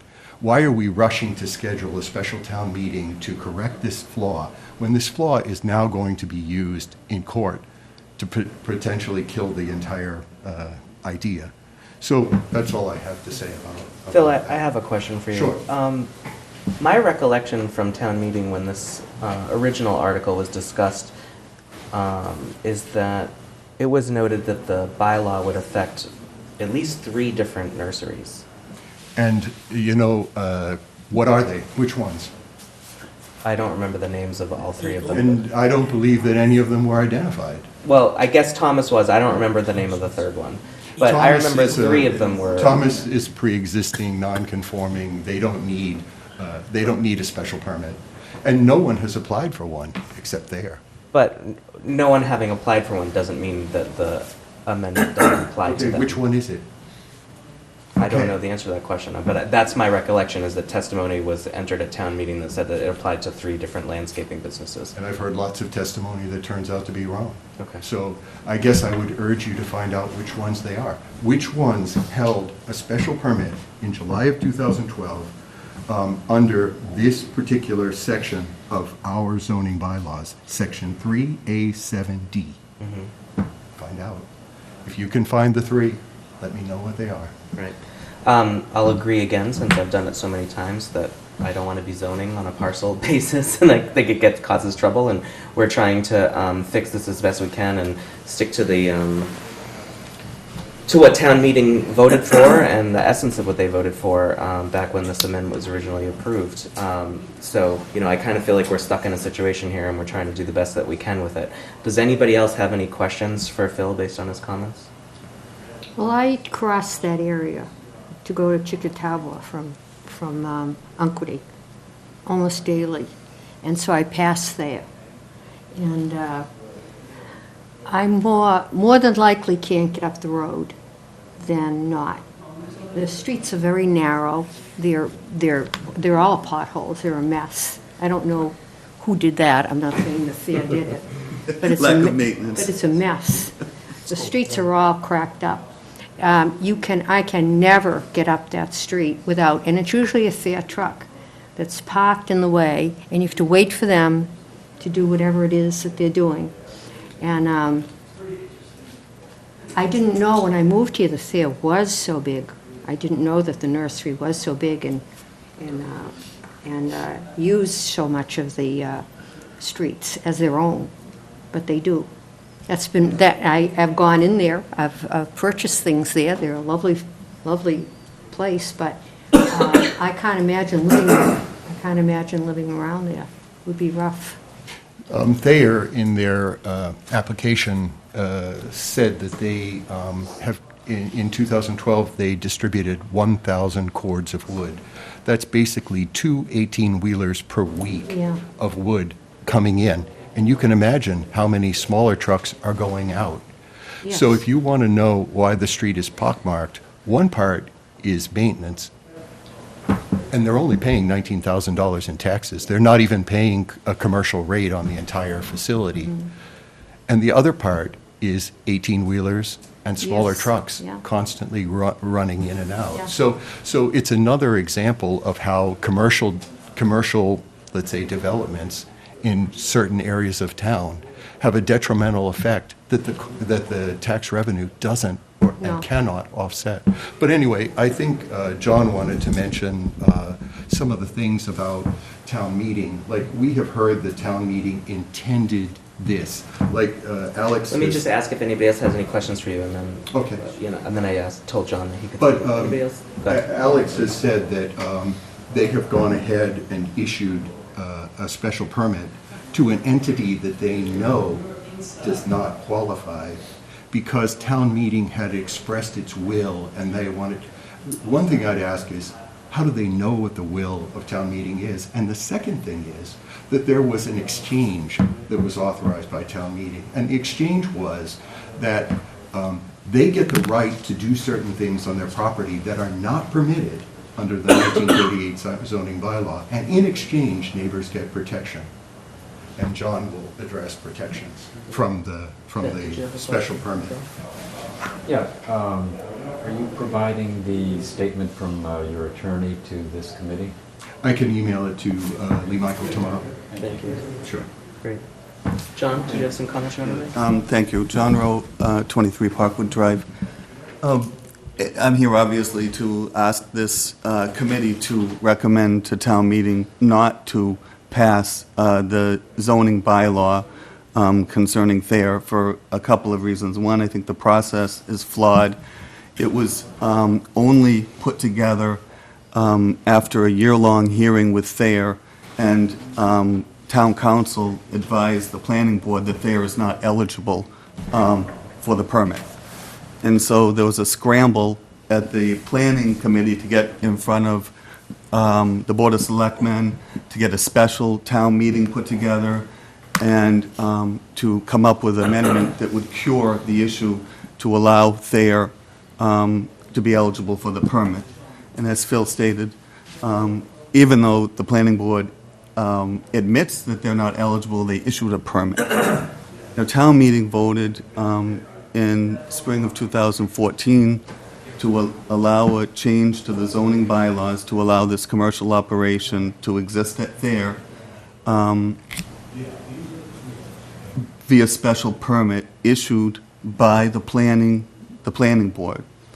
And what town meeting was told by the planning board and by Ned Corcoran is that this is to protect the neighborhood.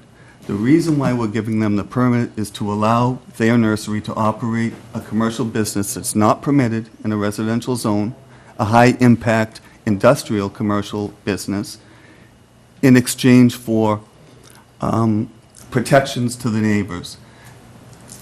The protections would be limited hours of operation, limited hours where they can operate heavy machinery, and state law also says that the applicant must prove that their activity does not, that it's in harmony with a residential neighborhood. They are never proved that their activity is in harmony with the neighborhood. The planning department knows that they're not eligible. They issued the permit anyway. We have appealed that. And during the deliberations at the planning board said, here's what we'll do. We'll issue the permit to Oldfields, and Mike Kelly said this, we'll issue the permit to tie up the abutters, we'll tie the abutters up in court, and that way, they can start their business right away, we'll be tied up in court, and we'll go to town meeting and get them to change the zoning that makes them eligible. That, to me, is not a good process. And because of that alone, I think that you should recommend that town meeting deny this. Town meeting has already voted on the zoning change, and they were told it wasn't just for Thayer, it's for everybody. And they've already voted, and it turns out Thayer's not eligible. I didn't write the zoning bylaw. Thayer's attorney did with the planning board. I just think that this whole process is really not how the town should be operating. If Thayer was not eligible for the permit, the planning board should have said, you're not eligible. You can go to town meeting and try to get the bylaw changed. We're either going to deny the permit, and you've got to wait 2 years for another one, or you could withdraw. And then go to develop a planning, a zoning bylaw, and go to the spring town meeting and do it right. Instead, we have this duplicitous, in my opinion, this duplicitous process that is just, I don't know how anybody in this committee could think that this is the way the town should behave. John, with respect to the zoning not applying to Thayer, I think that came as a surprise to everyone. I think it came as a surprise to the planning board. I think it came as a surprise to, I don't know of any town meeting member that isn't surprised by it. I think it came as a surprise to you. And I think that when we talk about the will of town meeting, a lot of people came up and spoke for and against this article when it was brought in front of town meeting, and town meeting overwhelmingly voted to support it, thinking at the time that it was going to apply to Thayer. So I don't understand how your comments here today are... I don't see why we should be swayed to think that town meeting's original intent shouldn't be... The law is the law, and town meeting voted on the zoning bylaw as written. Which had a mistake. And town meeting, did it have a mistake? Did they agree that that was a mistake? In any event, process is one of the reasons why I think you should deny this. It was not done, it's done too hastily. This came up in November, and and the planning board scrambled to get this special town meeting done. They looked at everybody's agendas. They scrambled to post hearings in the newspaper. This has all been done very hastily, and at the same time, they issue a permit that they know is not, to a party that's not eligible. And I just don't think that the warrant committee should condone this whole process, and because of this, the way the process has been handled, I think that you should really recommend that the town meeting deny this. And on one other point, on the zoning change itself, the planning board, part of the zoning change is to make the governing body, I guess the body that here is... The zoning bylaw that was passed in 2014 requires that the planning board, the issuing body, hear all challenges for noncompliance. And Thayer has a history of noncompliance. As a matter of fact, the town brought them to Norfolk Superior Court in June of this year on contempt charges. That was finally settled when Thayer agreed to designate some of their vehicles as landscape, and that they would not park them on the Milton facility, and they would not use them there. And they signed the court documents, and so that's how this contempt case was settled. And so, my point is, the part of the amendment here is to change this, to put all of this on the ZBA. And I don't believe that the ZBA should be responsible for hearing the challenges or hearings for non-compliance when they're not the issuing body. We have a special permit that the Zoning Board of Appeals has issued for the nursery. And just to be clear, we have no issue with the nursery at all. As a matter of fact, we like the nursery. What our issue is with the high-impact non-nursery uses, such as firewood distribution and landscape construction business on the site, which should not be permitted. The nursery is permitted as of right by the Dover Amendment, and we don't have an issue with that at all. But the ZBA has issued a permit saying you can start your nursery operation at 8 a.m. And the planning board went ahead and gave them a special permit that they can start their landscaping machinery at 7 a.m. So they've never been able to start at 8, before 8, and now they can start the landscaping business before 8 at 7. And the thing is, there are a number of inconsistencies between the two permits. Jonathan has a question for you. Sure. Well, actually, it's not a question for you guys. It's, perhaps you know, issues have been raised about process. Emily addressed it to some extent the other night. I'm wondering whether, in fact, town council has looked at this. Do you happen to know? Mm-hmm. I think town council has looked at it several times, and most recently suggested some language change pursuant to the governing body that John just mentioned. Do you have any other specific comments to? In terms of Town council's town comments. council? I don't know any opinion that town council has to share, except that they've looked at it many times. Town council recommended inserting a clarifying sentence into the recommendation beyond the article that would clarify that yes, indeed, the Zoning Board of Appeals would hear the case, would hear appeals of any non-compliance issued under that special permit through that article. And you know, in my mind, you know, the Zoning Board of Appeals, I mean, those guys are attorneys, and they should, you know, they probably are far more qualified to hear appeals than the planning board. So I think that's probably a proper. I have information on that. Could I share? Sure. Emily indicated to the Board of Selectmen last night that town council originally said that it was inconsistent with state law to assign this appeals to the ZBA, that it had to be done by the issuing authority, which was the planning board. Alex protested, and it went back to town council, and then apparently they came up with this language to change it so that it would be okay. And the way Emily explained it to the Board of Selectmen last night is the differences between issuing a permit and a special permit. So, once again, I think we're probably on a slippery slope. Does anybody else have any questions for John or Phil?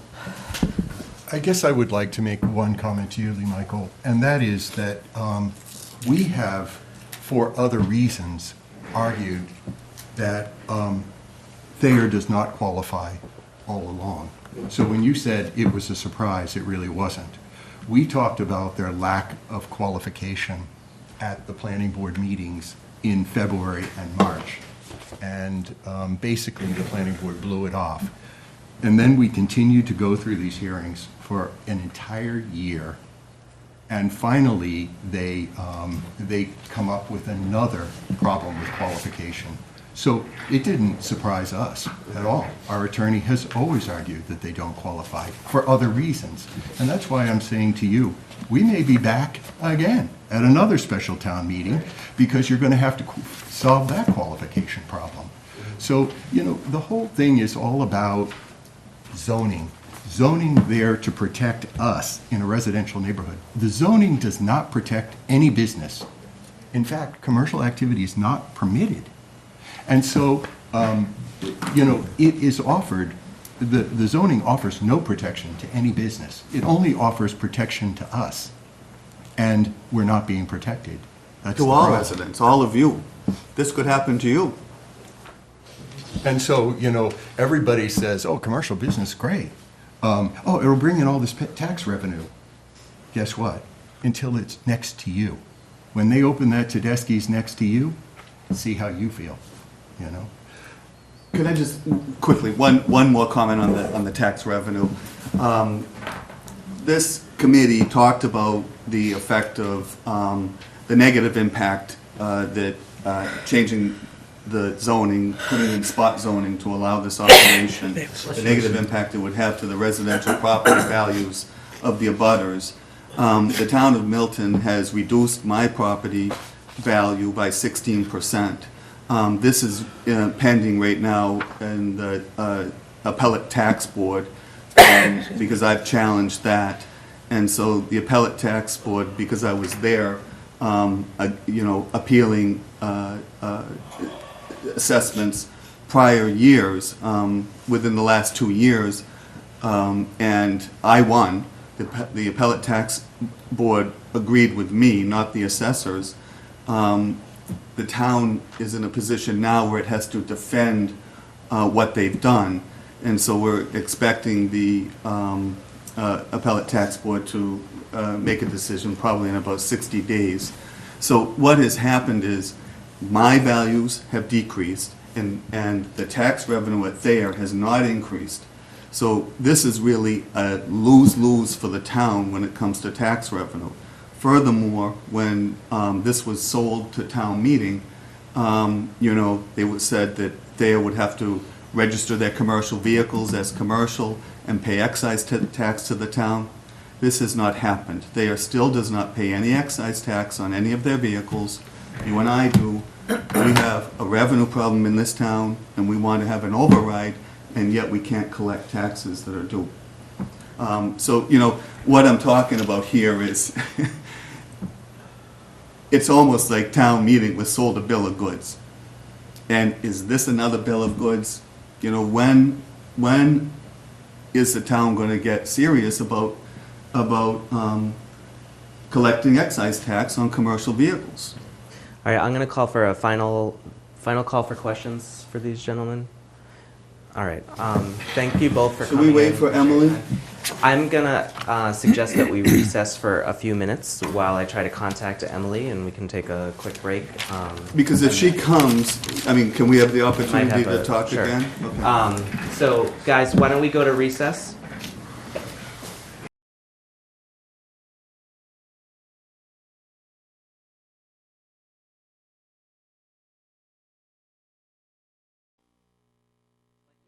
Emily appears. Thanks for joining us, Emily. My apologies for being so late. There No was a massive traffic jam up on 495, so. Understood.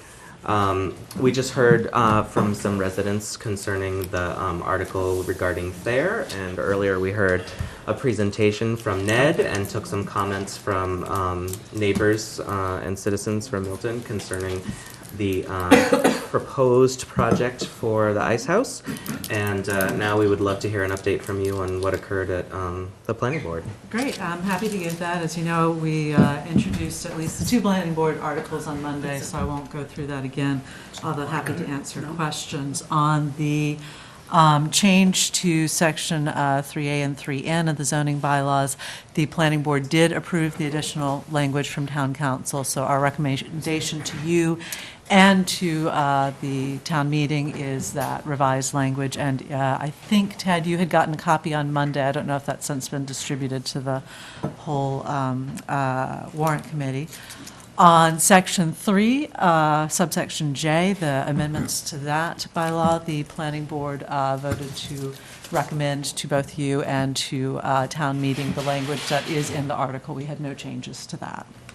On the And 3J is Hendry's. 3J is Hendry's, yes, 131 Elliott Street, but it's, Article more 2. specifically, it's the Central Avenue Planned Unit Development, And but it's it affects specifically that. Article 2. So Yes. 3J. I Article don't 2 on actually the- have the article numbers, so The thank article you. numbers, number 1 is there. Okay, And you're referring to it as 3N, right? yes, because it's the change to that, Okay, and then Article 2 is Hendry's, and Okay. you're referring to it as 3J. yes. And Article 3 is the citizens petition on the ice house. Okay, so which is named, at least in the article, the Parkway Planned Unit Development. And I should say, although it's certainly a temptation to refer to the projects that the zoning Thank you. refers to. I was just about to correct myself. Yes, in fact, more specifically, I'm referring to the subsections in the zoning that we're actually changing. They have the effect of affecting two properties that have been in the news at various points, but they Good are the point, thank you. subjects. Yeah. So Article 3 then, the Parkway Planned Unit Development, now, we only had 4 members eligible to vote on this, and obviously we need a majority, so we would have needed 3 people to vote in favor. We had a vote of 4 to recommend that this comes back to the planning board for further study.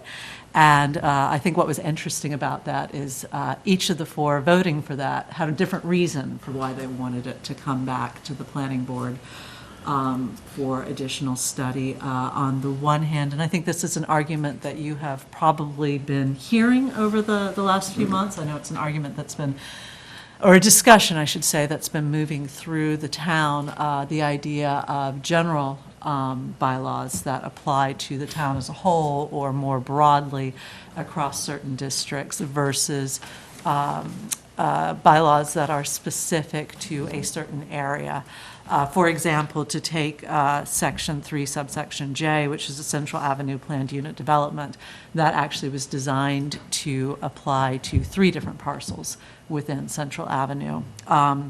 If you look at the zoning that produced 88 Wharf and actually produced a special permit on the extra space storage site that sadly was permitted just before the real estate crash, I believe the original zoning, the original PUD for that area, actually applied to the wharf. It was thought that there might be other parcels, but at the time that it would apply to, but at the time that that happened, I don't think anything else was envisioned. And then somebody very cleverly looked at the extra space storage and said, hey, wait a second, this site actually fits within that. So, so that discussion of the general versus the specific came into the planning board's deliberations of this particular article. And we had some people saying, look, we would prefer to have, and certainly some members of the public testifying, we would prefer to have a more general bylaw that applies to non-conforming uses perhaps throughout the town. And there are a number of non-conforming business uses throughout the town. We also had some people who said, look, if you're going to do a specific bylaw, and a PUD is, you've heard the argument of spot zoning versus non-spot zoning. I think that's been something that's gone through town meeting over zoning for many years. But a planned unit development, which allows multiple uses on a site, is not actually a form of spot zoning, although it's much more specific than a general bylaw. It's, you know, if you're going to go for a PUD on a specific site, you should have made it more specific, which was the other argument. So more general or more specific, what the planning board members felt we ended up with was a hybrid of the two. That it was a little too general for a PUD, but not general enough for a general bylaw. And we felt, although all of the members of the planning board who spoke were very positive about the development itself, about the proposed project and the idea of doing something with this site. Certainly the neighbors that we heard from, many of them were very much in favor of it. There were some people who spoke who were not in favor of it for various reasons, one of which is its position on Blue Hills Parkway and the history of that parkway and what it was designed for. But other people looked at it as an amenity that they could have in their neighborhoods. So there was a balance of that. There was a general sense of being favorable to the project, but the zoning that would produce the project, members were not confident that this zoning would produce the project as shown. And it was that, again, that balance of too specific versus not specific enough to be specific and not general enough to be general. So that's Emily, where we are. while you were not here, or not able to be here, Ned made a nettishly passionate plea for some more time, because he thinks that there's something that can be done between now and when the special town meeting would occur that could maybe satisfy some of those planning board members' very different opinions. I am leaning towards, we're having a special town meeting, we're going to have everybody in the room. Does this private landowner deserve the opportunity to make a case to town meeting to hear from them? If we were to refer this article to the planning board for further study, that certainly would set it out a couple of more months to get it to, at earliest, a May town meeting if you do some somersaults to get it onto the warrant in time, but more likely the October town meeting if you're not able to do somersaults. I'm wondering if maybe as a compromise, if the warrant committee were to vote no recommendation at this time, which would give you, which would give Ned and his client a couple of weeks to try to work with the planning board, we may be able to enter a recommendation later and distribute it at town meeting. And that may be a nice compromise rather than sort of stopping the process from the warrant committee's perspective at this point. I'm wondering if you could react to that idea. Yeah, absolutely. I mean, I think there's a couple of strategies I mean, this is a citizen's petition at this time. I think there's a couple of strategies for the way they could go forward. That is certainly one of them. And if that is the way the warrant committee feels, I have no objection. Our next meeting is the 21st. I have no objection at all to putting it back. In fact, I was already planning to put all of the articles between now and February would be on our agendas because we're approaching special town meeting, they should be there. So I have no objection to that. Obviously, the articles for the May town meeting are due the 14th. They have the opportunity to go ahead. They also have the third option is they have the opportunity to do a special town meeting within the annual town meeting that has been done before, Right. To work on it. But should the warrant committee do one of two things, either ask the planning board to continue to talk to them, I can take it back to the board members, put it on the agenda and take it back to the board members. The other thing is if... And a number of warrant committee members here did express interest and express that they liked the idea of the project. It's the process maybe more that was questioned than the project itself. And I would also say that your other option is if you were to vote a recommendation that was substantially changed from the article, obviously, I would also take that back to the planning board members and say, hey, the warrant committee's voted this, what do we now think? But I agree there is time to discuss it. With only 4 members voting, it means you need 3 out of those 4 people to agree to a change, but I have no objections to taking it back and asking. Can I ask the warrant committee, what is the temperature in the room for no recommendation at this time to give them a little more time to try to work with the planning board? Yeah, I think that's a good idea. Would somebody like to make a motion? Yeah. No, I would like to speak to that motion. Oh, go ahead. The motion hasn't happened. I'll so make the go motion. ahead. I would like to have some questions and stuff answered because up to this point, we've heard a very nice presentation by Ed and given out to Ed. But my question is, been through this process before, zoning, been through this process with this dense area and traffic. I've been through, we've been through a number of these processes. My thing is, this came up in November. So there are a number of studies and everything that we put the temple through, a ton of different studies, traffic studies, different things that have to be done prior to introducing business into a densely populated residential area. Change of use, actually. And my understanding is the planning board got this in November. how did the planning board, in dealing with this, and the parcels, the other two articles we have going on right now, fully vet the information received to get to a point where you say the only problem you have is whether you're dealing with general zoning and, you know, too specific in certain areas, and have gone through that process. And see, that's, because we can say, you know, I like the idea that they're looking to do something with that parcel of land. My problem with this is that, and this is what, and again, for me, it's with any citizen petition, because we've seen a number of them come through. I know Ed probably writes some of them better than we get out of the end result. But we're talking about a small food mart now, but are there any things in here that stops it from changing? We're saying a small restaurant, does it stops it from being a Dunkin' Donuts? We're talking, you know, and some physical constraints might constrain that, but you may be able to forego other things. And I'm asking because I don't know yet. All right, and where I get my information and try to get a lot of that from is having my planning board do some of that due diligence. So when y'all report to me, y'all reporting to me on the factors and problems that I see with this. And I don't see y'all had a chance to do that with this. So there's more than just whether you do spot, or there's a much bigger issue here. Did we do the due diligence? Because right now we're getting bit. And this took us because we didn't do it before. Let's give her a chance now. So Darnell, I always love your questions because you're very thoughtful about them and you always hit the most complex matters. So I do want to, I've got a lot to address on that, but let me start by saying I didn't mean to misrepresent that this is the only issue the planning board. Collectively, there is a division between the general and the specific.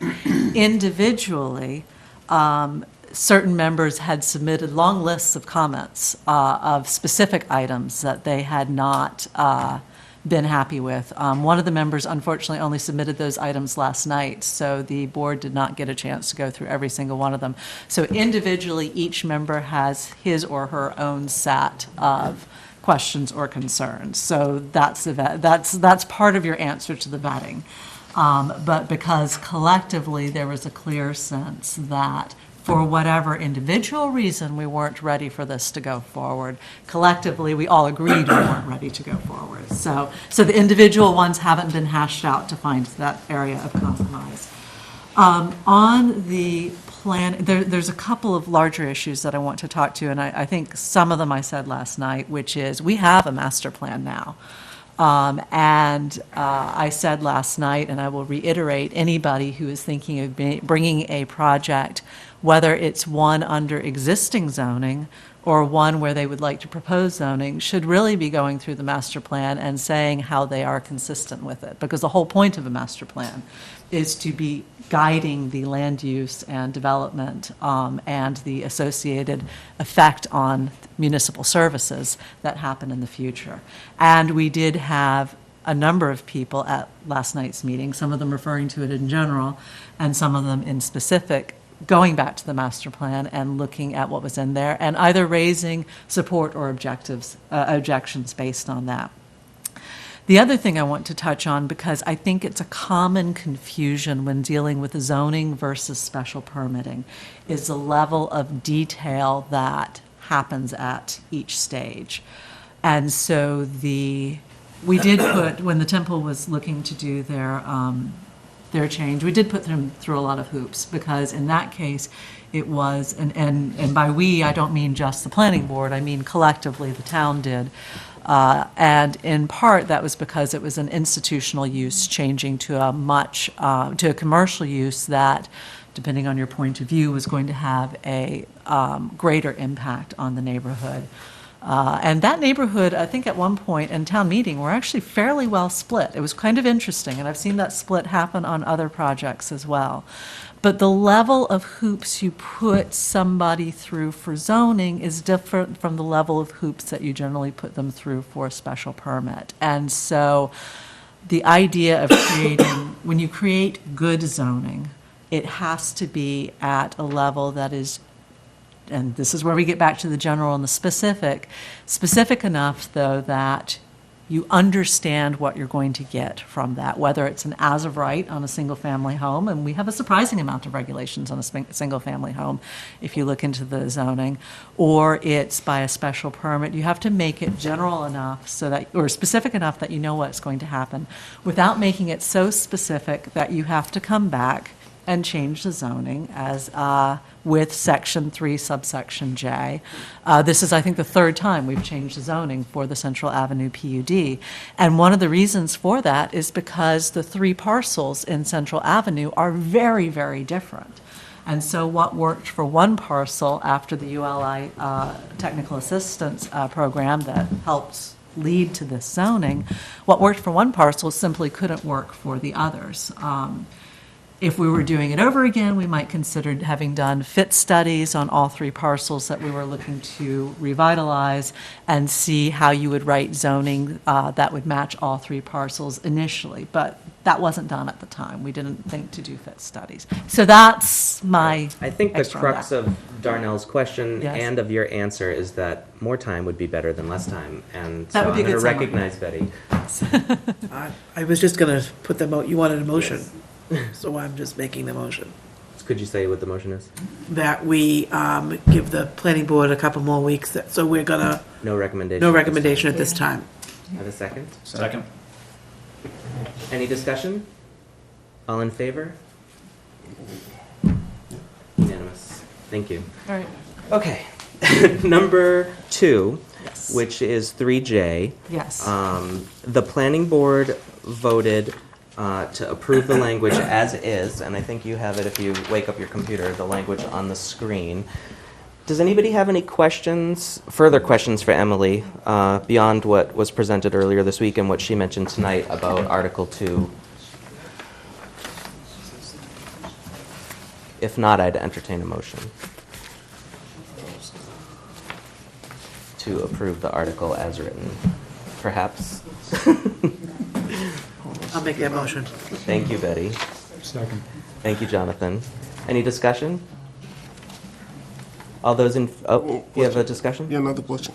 No, just a quick question on that.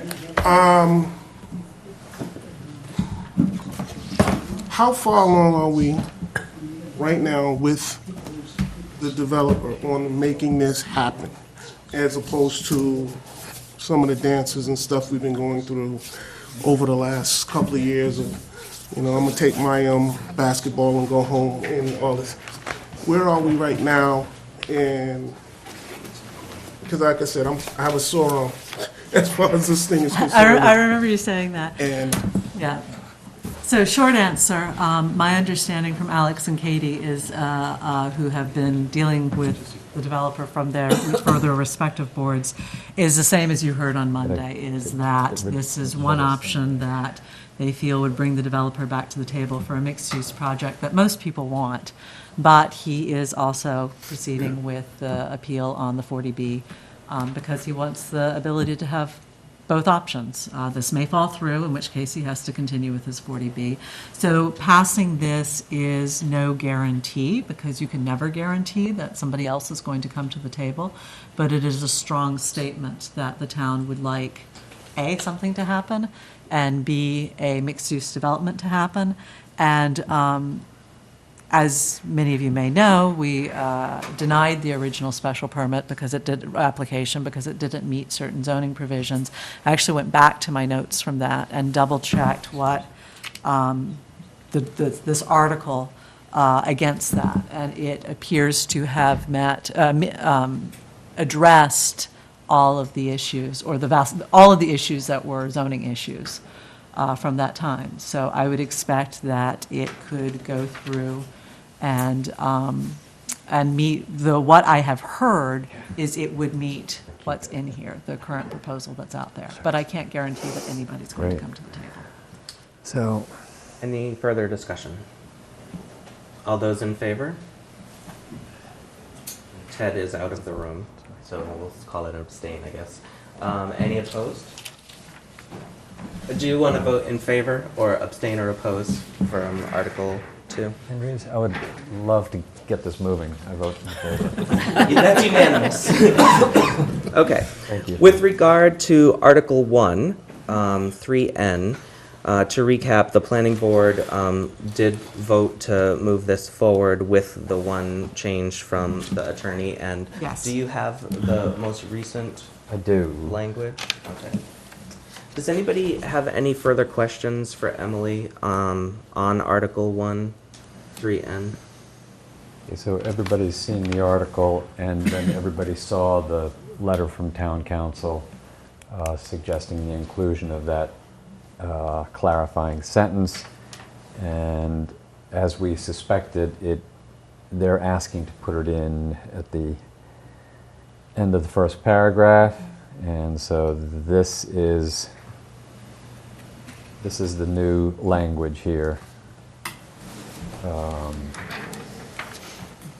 In the first paragraph, add the following sentence as the last sentence of that paragraph, and then there's this clarifying sentence that it basically says that the zoning board of appeals will hear appeals under this.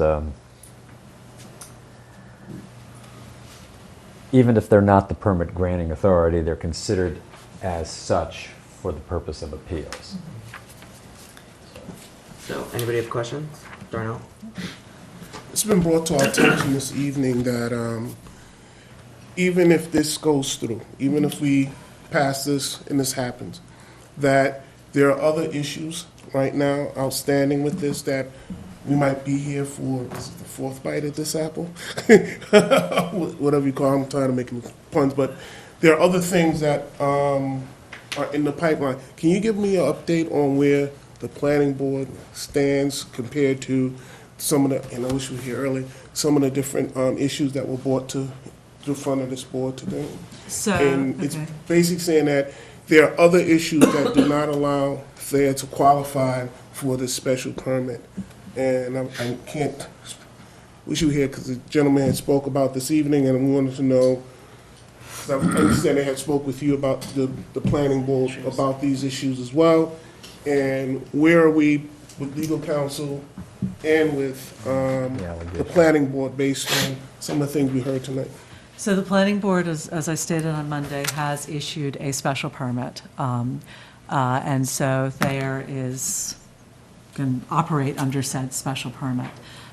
These are the only changes the planning board anticipates being made on this zoning article, or the original zoning. Anything else is now under litigation, and without checking with town council, I don't know how much I can actually speak to a piece of litigation that's against the town. I think the special permit itself that we issued stands, that's what we're comfortable with, and what we're putting forward is what we're comfortable with, and anything else I would have to check with town council on. As you know, I try and answer all questions in full, but it's a matter of litigation, and that's beyond what I can talk about without checking with him. So as far as specific elements of that litigation.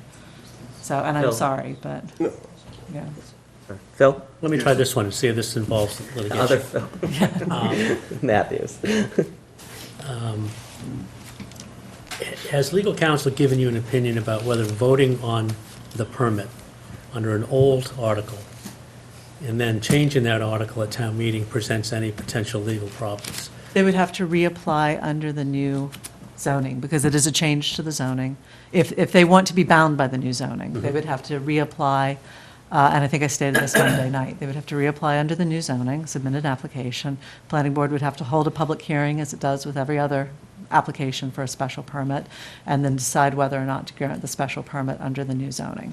They could, of course, always, anybody can always, who has a special permit, if the zoning has changed. In this case, it is being change potentially to their benefit. And as I said on Monday, there are different interpretations of this, of what the original zoning means. And while we feel that this clarifies this for any nursery that holds a special permit under 3A7K, the current special permit holder for what we just issued doesn't have to reapply under this. So, if zoning changes, and my point also goes to 36 Central Avenue, which holds a special permit under 3J. There is no requirement, there's no need. They have that special permit, they've built under that special permit. They don't have to reapply under 3J. So Thayer does not actually have to reapply under this, but if they wish to, it gives them the option of doing so. We feel, the board felt that this should be clarified because of the issues that I brought up on Monday, but there's no requirement that anybody reapply under it. Thank you, Emily. Yeah. Betty? Emily, could this new bylaw, the zoning change, does this or could this apply to other landscaping businesses in town? It would apply to any landscaping business in town that met the 3 requirements. I think there may have been some confusion that 3A, 4, or 6 was the only requirement. They have to have been a landscaping business as of 2012, July 2012. They have to have been a landscaping business in a residential district. And they have to have had a special permit under this one, under 3A, 7K. I have not checked the special permits for the other landscaping businesses in town. Obviously, okay. Coulter has its own zoning. I haven't checked. There are a number of other landscaping businesses. I haven't checked those. Okay. But anyone who meets those 3 could apply. you. Yeah. Ted? Okay, I'm just a little confused. You keep saying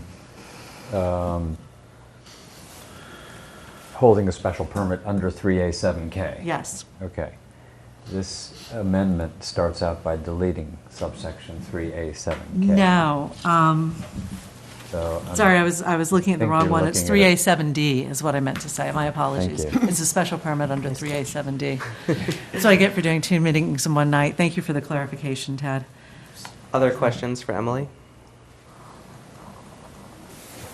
Emily, does this mean we're voting on something that you can't give us all the answers to because it's under litigation? No, I can give you all the answers to why the planning board proposed this zoning change. What I can't comment on is the actual litigation itself. So if somebody has made comments to you tonight saying that we have filed a lawsuit against town because of X, Y, and Z, I can't comment on that, A, because I didn't hear it, but B, because I don't feel comfortable on commenting on litigation without talking to town council first. And in fact, I'm pretty sure it's not my place in town to do that. I think that's town council's job. But anything related to the zoning itself and why we're making these changes, I'm happy to answer and can answer in full.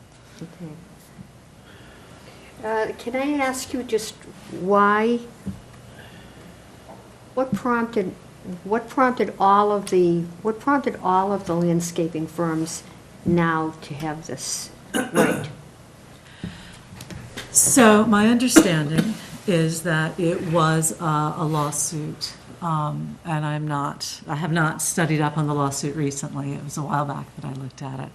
That it was a lawsuit that said that landscaping business. Even though the other landscapers didn't participate in this, this is just No, residual? it was, Coulter was the first one to move on getting a special zoning change and special permit. Thayer was the next one. I don't believe the others have been challenged. There's 2 others that do landscaping that also have businesses, brick and mortar businesses. And then there are a bunch of other landscapers in town, but don't necessarily have a brick and mortar business that also goes with the landscaping business. As I said, I don't actually know all of the landscaping businesses in town, so I can't speak to what they're operating under. I believe each one has its own ability to operate. Okay, thank you. Yeah. Further discussion or motions? Questions? Can I make a point of clarification about what this is all about? I'd prefer to not now, at this point. We did hear more than 20 or 25 minutes of testimony, and But she asked a specific question, and I don't believe that the answer was given correctly. do Jean, do you have a question for Phil? Well, I had several. The one that I guess and probably Emily can't respond to this, but I was just wondering why the residual landscapers now benefit from this vote that the planning board made. So the specific zoning Article 3N came forward as a citizens petition initially. So same way that the same process, rather, that the Parkway citizens petition is coming for the Parkway PUD. Yeah. It's presented as a citizens petition to town meeting. The planning board had a look at it, recommended it for further study, went back and reworked the zoning and decided to sponsor it. Reworked the language of the zoning and decided to sponsor it. Came to town meeting in May of 2014. And then town meeting voted in favor of doing that. Thayer was one of the landscaping businesses that was prominently mentioned during the town meeting deliberations on that. So, and the citizens petition was originally sponsored by Thayer Nursery. Okay. So then, going from that point, Yes. How the citizens petition now cause, or is then now causing relief to other landscapers. So the citizens petition is done. You know, Yeah. that was sent back to the planning board Yeah. by town meeting. Yeah. Then town meeting voted the zoning, which is 3N. So that Yeah. zoning is now in place. So then last fall, being fall of 2014, Thayer Nursery applied under that zoning. They submitted an application for the landscaping business use. And at the time, it was thought that they met all of the qualifications, meant under one interpretation. They still do meet all of the qualifications. And another interpretation, there's a question mark. That's what this is trying to address. But what had happened is we actually started the special hearing last fall, or on the application, the special permit hearing. In February, we had to stop that hearing because the solar panels fell off of Town Hall hours before the planning board was supposed to meet. And so because we couldn't continue the public hearing because of that, we had to start a new public hearing process. That continued through until we issued the special permit this past December. As we were getting close to getting to the point, so that what happens is you have the public hearing where you're taking public testimony.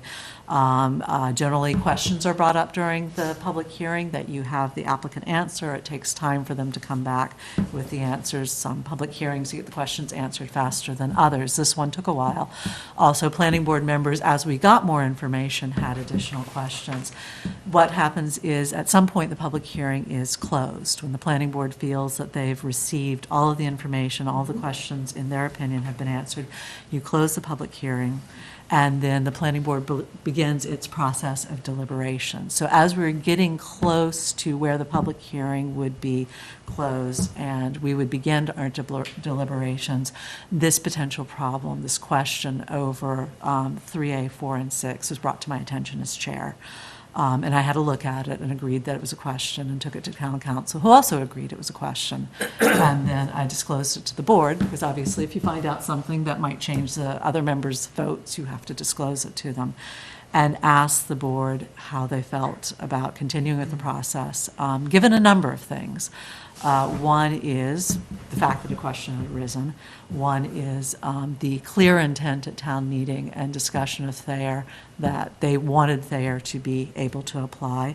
There's also a question of whether or not you can have a null result, so that town meeting passes zoning intending that people can apply under the zoning, but there's a provision in there that potentially means nobody at all can apply under the zoning, and that was part of the question. And whether or not that creates a nullity so that that no longer applies, but the other conditions do. That's a question in there.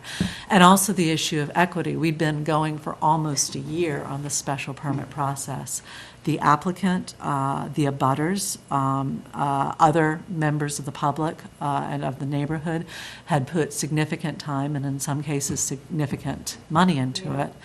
And we already knew we'd be coming for a special town meeting. So then the question became, do we stop the public process in its tracks wait for the special town meeting, wait for the 3 months for the Attorney General to review the language, and then go forward?